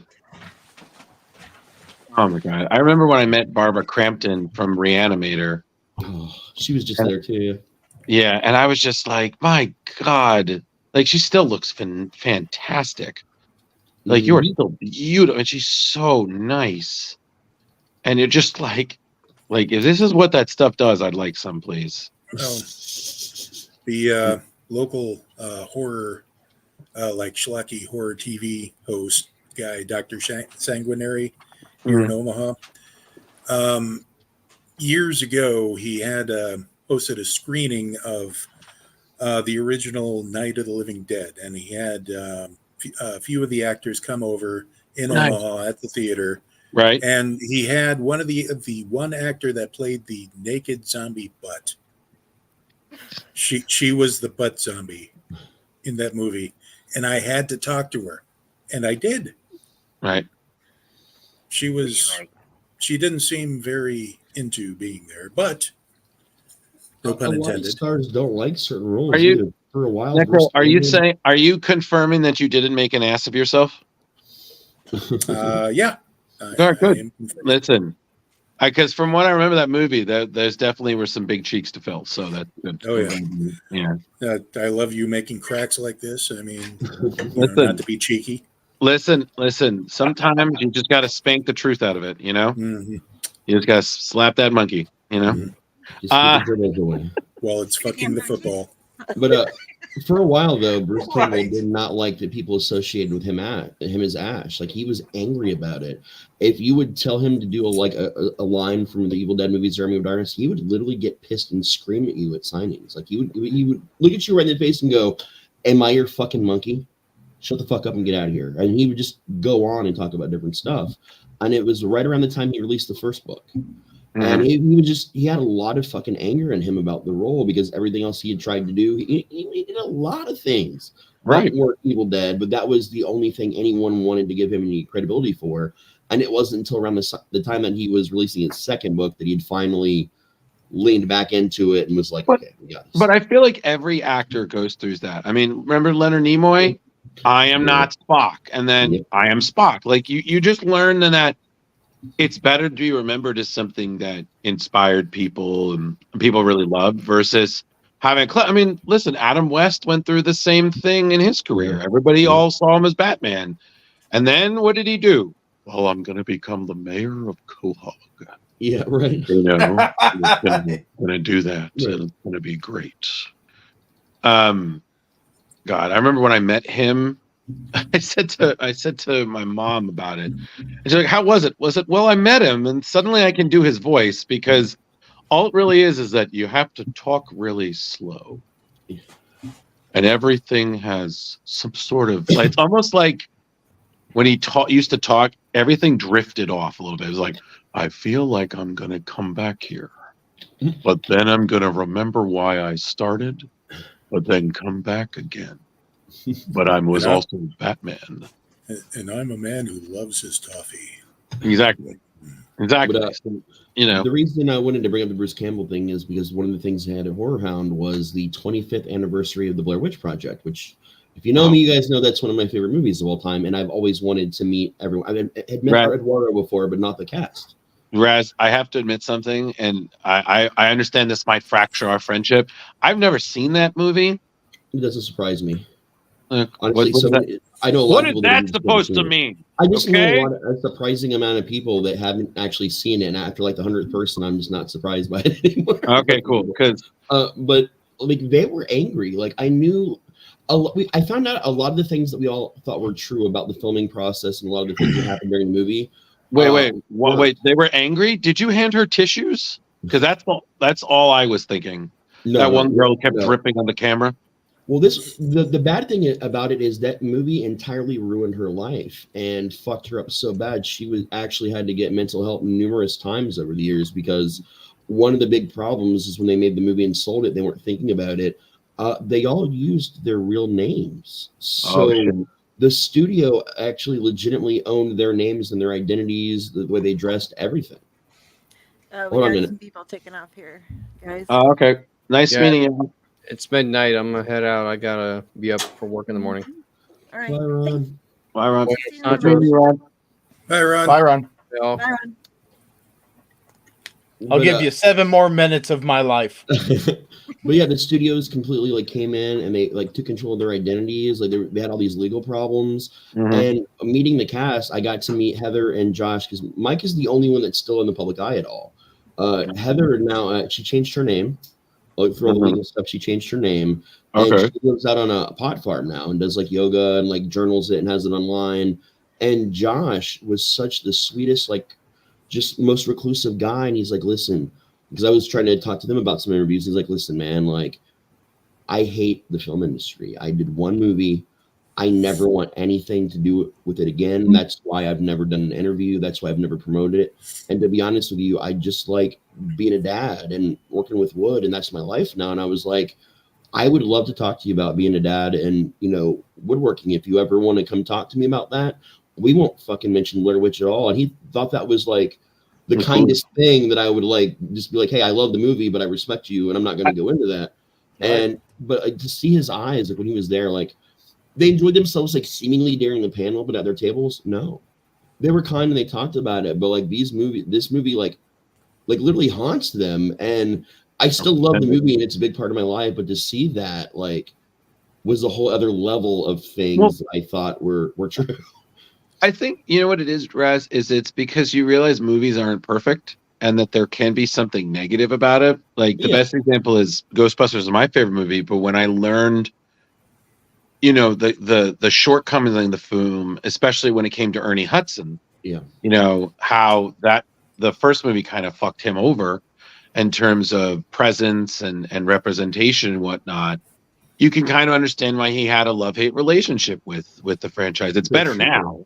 They've done a lot more to kind of really make him.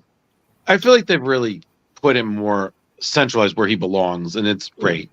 I mean, you hear a lot about stories though about film even before that. Yeah, it's like, but it's like you said. I'm sorry to interrupt you guys, but just to finish the point, it's just you kind of have to understand that films aren't perfect and that they can be negative, but like you said, it doesn't take away, but it's just you have a better understanding of it. You've seen the other side. So I mean, having worked in film a lot myself, I mean, I've experienced that a lot, but I don't know why it hit me with this, because when I was growing up, Psycho was one of my favorite movies. And I know what Hitchcock did to Janet Leigh. I know the terrible shit that he did. I loved Kubrick. Even after I found out what he did to Shelley Duvall, I still love you for the longest time. But it's like terrible fucking things happen to people sometimes. Yeah. A couple years back, like 5 or 6 years ago, there was a big thing that came out about Quentin Tarantino and Uma Thurman.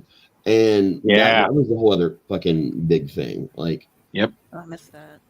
Basically, Carrie, it's just they weren't friends by the time of Kill Bill 2. There was an accident on set that physically injured Uma, and there was this big dispute about it, and it got really mean between her and Quentin. Like they made up. They're good now. But it's kind of like, Carrie, do you know the whole Bill Murray, Harold Ramis feud? It's kind of like half of that. Yeah. It's a disagreement that led on to two people who were really close at one point, not talking to each other for like years. And then they finally patch up, and then it's all good. But And it's the just like, weird thing about this particular one with Tarantino was that he was instrumental in helping Uma Thurman sue him. That was a weird chapter of the whole story, because like the year when he just came out, they both came out about it publicly. There was a lot of conversations about it, and he said, you know, eventually I realized that I did terrible things to people I loved, and the only way to really fix this was to get sued publicly and have it all drug out. But she had to win the lawsuit for that to matter and people to see what I did. So and it's just it is. But you know, but also, Carrie, is this my first padded cell? I think so. Cool. I'm not nice. It's Are we baked? No, I'm not baked. Shut up. Okay, I'm just tired. If you knew how much driving I've had to do, I mean, nothing takes the cake. Raz is still the sorcerer supreme of driving across America. Dude, what were we just talking about? He's trapped in Hulk's hole. Leave him alone. I don't know, man. I think we were talking about Hulk's hole. Yeah. The snozzberries taste like snozzberries. I knew it. Willy Wonka's a lie.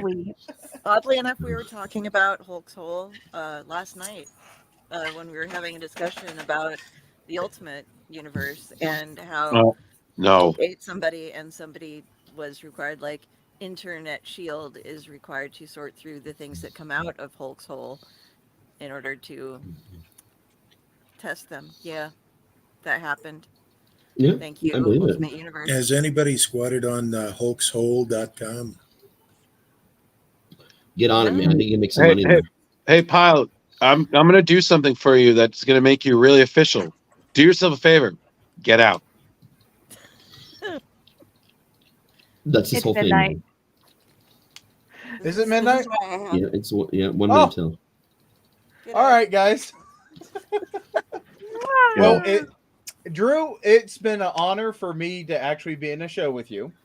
Yeah, And you're always thank you guys for all having fun. And sorry you guys didn't get to see the monster on my side. That I got a feeling it's going to come back. So put your pants back on. It always does. Hey, leave the cock sauce alone. Hey, good night. Goodbye, guys. See you later, bud. Bye, Pyle. Bye. Love you. Jenny did actually, for real, want to talk about something this time. I just noticed that she had an exclamation mark in there about weed. I had a What? question. I have noticed other people I like to follow to learn things about weed have been adding different herbs and stuff. My question is it something you have done? And do you have a favorite? You mentioned the lavender thing actually during the D&D game, and that is something I've tried before. Lavender and weed, they go okay together, but to me, there's the aftertaste of the lavender that kind of gets onto the weed a little bit, and it's a little bit of a funky, like aromatic aftertaste. It starts as pleasant and becomes not as pleasant. St. John's wort is actually a pretty decent one to mix with weed. It's got a similar earthy taste. It also helps with other, medical issues to a degree, but the taste is pretty nice with it. The other thing is certain kinds of tobacco, like a Turkish tobacco mixed in with the weed. That's a very popular thing to mix. It's a spliff. It's a common thing to mix tobacco and weed in Europe, for example. That's how a lot of people smoke weed, is with the tobacco mixtures. Give me some good dried fruit, though. Ground dried fruit is actually some of the best thing that you can add to weed when you're smoking. Have you ever tried doing it like hookah style, like getting the orange or an apple and carving them out and then using that as the bowl? Yeah, A fresh one. I've done it with a lot of different fruits. I've done it with potatoes. I've actually done it with all kinds of different fucking produce, and then eaten the produce afterwards because waste not, want not as a stoner. Yes. And if you really want to maintain your stoner card, it is up to you to build something to smoke out of at least once a year. That's how you actually retain your card. See, it doesn't matter what it is. It could be a soda can. That's how we all grow up with, like turning a soda can into a bowl. That's like the classic. A 2-liter bottle and straws and tinfoil into a bong. A milk jug and a crock pot for a gravity bong. Like there's a lot of like simple stuff. You can be as complex as you want, but you gotta create something at least once a year, man. It's important. Indeed. All right. I think it is time for me to go. I am tired and I'm wrapped in a shroud. And I also kind of look like the ghost of Christmas Future from the Muppets. So I'm going to leave you all alone now. See you later, man. Yes. All right. I am going to win this Hunger Games. Indeed, you will win. But yeah, there were just dried 4 fruit, left. definitely, man. I dig the ground dried fruit. Citrus. You want to go with citrus. You're going to have a better time with citrus. Thank you. Mm-hmm. Then there were 4. We once ran the electricity in an apartment complex where what was one of the band houses off of weed. Because there was this big movement for a while, I don't know if you guys remember it, where you could run like a carburetor and all this other stuff with water and actually run your vehicle with water. It was a big thing, like back in the early aughts, like a really big thing. And we figured out how to make it more efficient with a carburetor outside of the car, just in this stand that we built that had power running to it with the belts. And the fuel we used was a biofuel that we made out of weed. So literally we would take all the weed out of bowls. If we decarbed weed to make like cook with, we would take the leftover at everything and actually turn the plant, not the THC, but the plant itself, into biodiesel. So you can do some really cool shit with weed, man. You can so cool. Yeah, you can create little dry ice chambers, increase the potency a small amount. Like there's just really cool things you can do with weed. But like using and making the things out of food and eating the food after was so popular. They make devices. You can slam it into pretty much any fruit or vegetable and turn it into a pipe now. It's just look at this contraption you can buy, and it's got a bowl piece built into it and everything. You just pop it down, and it's got a hole that pops out the other side for the mouthpiece. but it'll turn your fruit or vegetable into an instant pipe. And then they also made the candy version that are disposable pipes made out of like a ring pop type candy, like that thick. It actually tastes just like a ring pop. And they're actual bowls that you have to hold a light or two and everything. But clean out the ashes before you eat it because we didn't think about that, and that was bad. And only use it like once or twice before you eat it, not for like a week. Don't keep putting it back in the candy wrapper and bringing it back out because you think it's a good idea. Your candy will taste like a grape asshole. Grape asshole. Good to know. Yeah. That sounds like another thing that you could get from the same dispensary where you got the whole coal. Yeah. No, the candy pipes were a big thing starting back in like the late 90s. They started making them back then. And different weird stores will have them, and then there'll be like a decade will go by, you don't see them at all, then all of a sudden they're popular again, and some kid forgot that they existed and was like, oh my god, will you order this at their local store? And then all of a sudden everybody in the area wants it, so the stores all have it again. And then sorry, but that just made me think of those. Do you remember those Whistles lollipops? Yes, they're exactly like that, the same everything. They taste exact to that, but it's a bowl. Okay. Oh wait, yeah, But the slide thing, whistle ones. Yep. Yeah. That I'd was forgotten also about those, lollipop. but yeah, but they tasted a lot more like those and were made a lot more like those than ring pops. I'd say. I never had a regular slide whistle. I've just only had those. So I pictured this. Would Dell accept a crow at some point in her lifetime? I could do that. That just reminds me. Like when we first started the network, I bought a pipe, and I just found it the other day. I'll have to bring it out again. It's a long wooden pipe that I used to use all the time in the beginning of the show. The Merlin pipe. Yeah. Yeah, I'm gonna take a choke off the Merlin pipe before I tell this story. Yeah. We have to take a 2-minute break before Raz can quit coughing to tell this story. Yeah. Next time, I'll bring that out on the next LA Society, but I'll smoke before. Like I'll smoke a little bit before I tell the story. Like long before it's my turn. Yes, the coughing from the Merlin pipe was epic. But Those are some good clouds, man. So, just to bring everybody down here, past month or so, my depression has really hit some record lows. I've been spending a lot more time just sleeping more than being awake, which tends to, it sounds great, but after a while, your brain just goes, really, we're asleep again? And it hits that ceiling, kind of. And for those of you who are still with us tonight, last week or a couple of weeks ago, I had to skip the Tomb of the Terrible because I had to take my mom into the hospital. Spent the night mostly, getting her situated up and everything. So I couldn't make it to that episode of the Tomb, but that kind of helped to do the spiral thing itself. And it's been a while since we've had this padded cell, and it does help quite a bit, especially when we're talking about cock sauce and Hulk's hole and everything. And we're not to put small animals in food-based lubricants. No. yes, random conversation can be quite helpful. Right. Getting off the track of things. Yeah, got my little lambs can bite me because I've been angry and sore and tired lately as well. Mm-hmm. We all have different levels of things going on, but they're still, affecting us all. And yeah, we were doing padded cells quite a bit, and I admit I'm one of the people who is like, I think we're relying too much on padded cells, but now we've gotten to where we're doing so many shows a week that we don't have time for a dedicated padded cell so much. So we need to make sure that we're getting them in there when we need them, and we need each other, man. picking our days off. Yeah. I feel like I should read a poem. I did not write this poem. Just in honor of today. The poem is entitled Camel Holocaust. Okay. Hold on a minute. I have to hit a button. Don't close that. Are we going to be okay with copyright? Oh yeah. This is just a snippet anyway. It's not, and it's from a book, so Okay.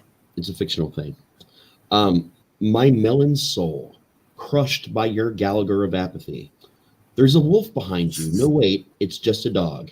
Hair, hair, hair, hair. My hat smells like lubricant. I don't want to touch it. No, wait, it's just a dog. And it's not a hat. And it isn't mine. Camel Holocaust. Dog welder. That's me. It's actually a song, not a poem. I just wanted to introduce it as a special poem. It was from John Dies at the End, the book series, plus also the movie. And the band that did it was a fictional band from the book called Three Armed Sally.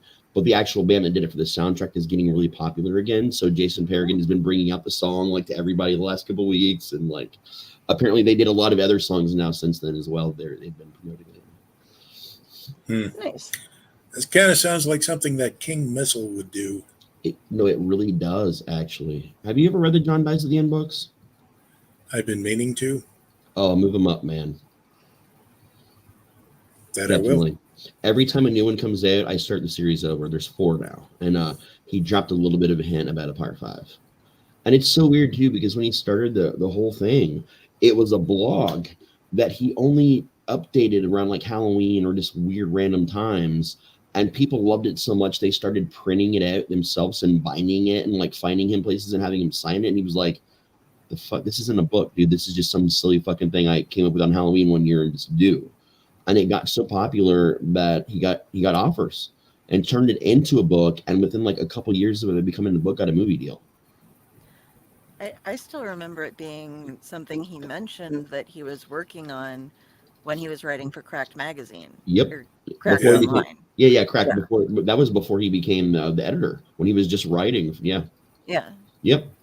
And it was all that blog. He just kept updating and updating and updating. And for the longest time, he did the whole blog and everything in character. And then it wasn't until just like, I want to say like 3 or 4 years ago, where he finally started going by his actual real name as a writer for the John Dies at the End books.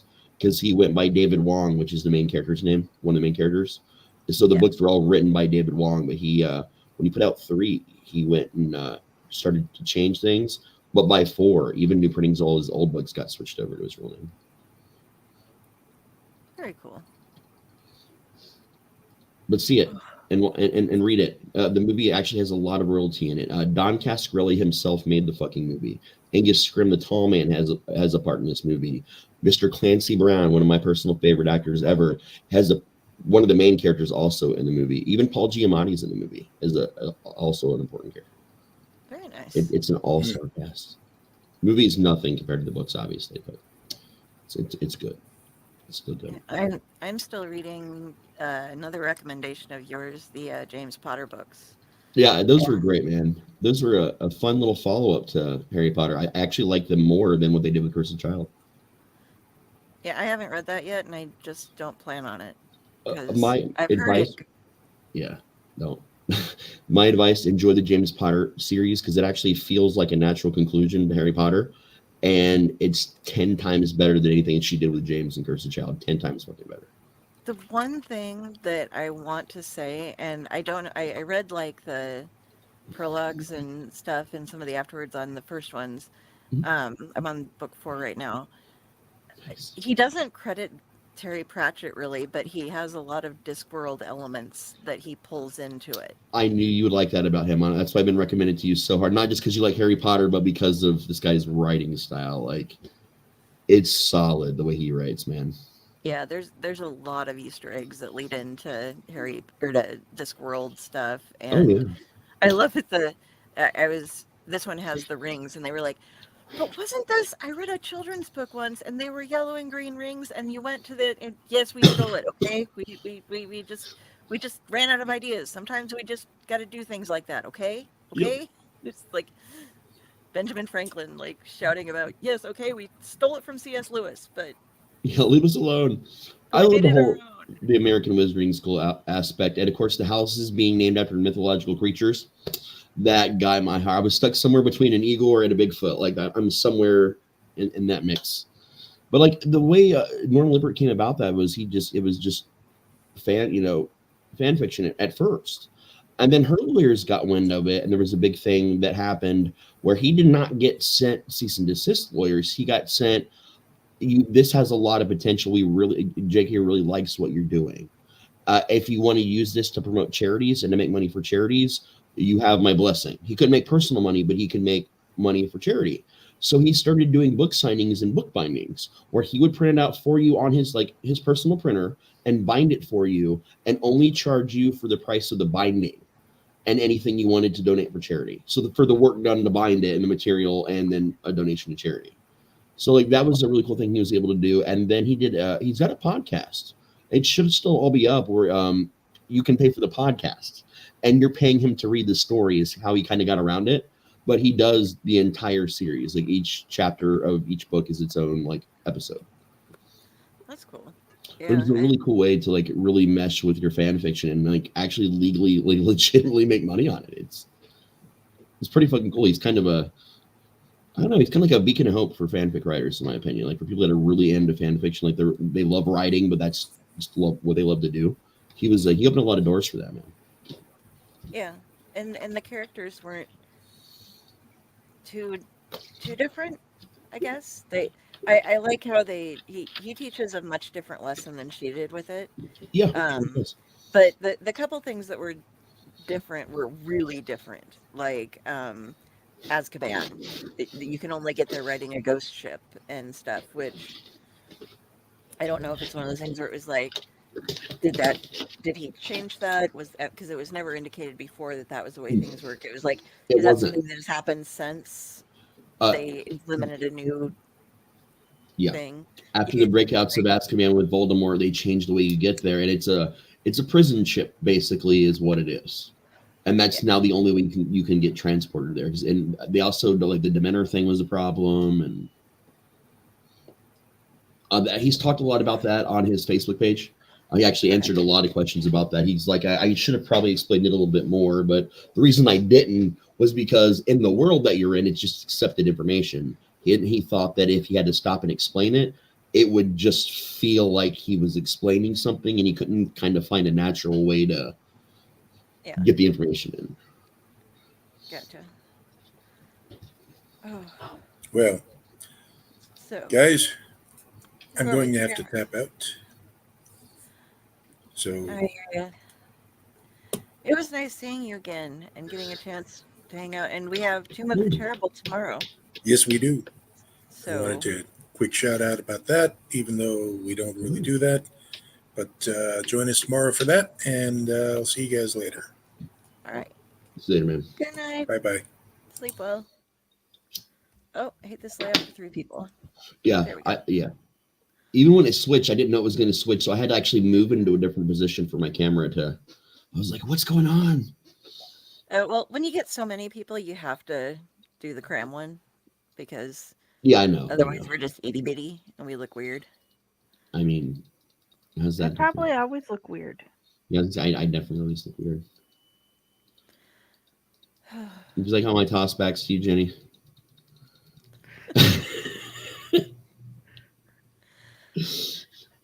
All right, so I feel like Jenny taught us some very important lessons that people should listen to, and we need to make some clips of just her sexual education courses. I didn't expect to have to give some. So. Hey, sometimes things just happen. You know. You did point out an important date to us in messages earlier today. Do you want to talk about that? June 11th is the first podcast. June 11th, 2023 is the first time we podcasted as the Owlite channel. And that is our official podcast anniversary. That's 2 months. Wow. We shall have to do some things special then. Yeah. Like I saw that today. Like I keep forgetting. Like first, I think it's been like 6 months, and like 12. Like then it's been 11 months. But no, it's only been 7. And like then sometimes it feels like we've been doing this for years. Like in a good way, though. Not a oh my god, it's been forever kind of way, but like in a good way. June 11th is a Tuesday. Yeah, that's. I remember. For me. No, yeah. We'll figure something out. We could do something that weekend beforehand.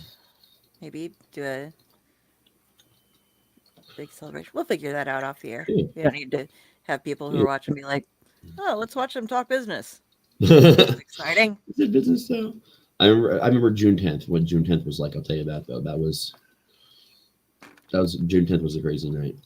That was the night when we figured out when we were going to be our own network and did it in 24 fucking hours between 2 people. And then there was 3 people with Jenny, and then there was 4 with James, and then we had Jeremy, and then things have gone through a lot, man. But we'll definitely take a lot of walks down memory lane. I think I still have a lot of old ads. I have lots of random shit on here.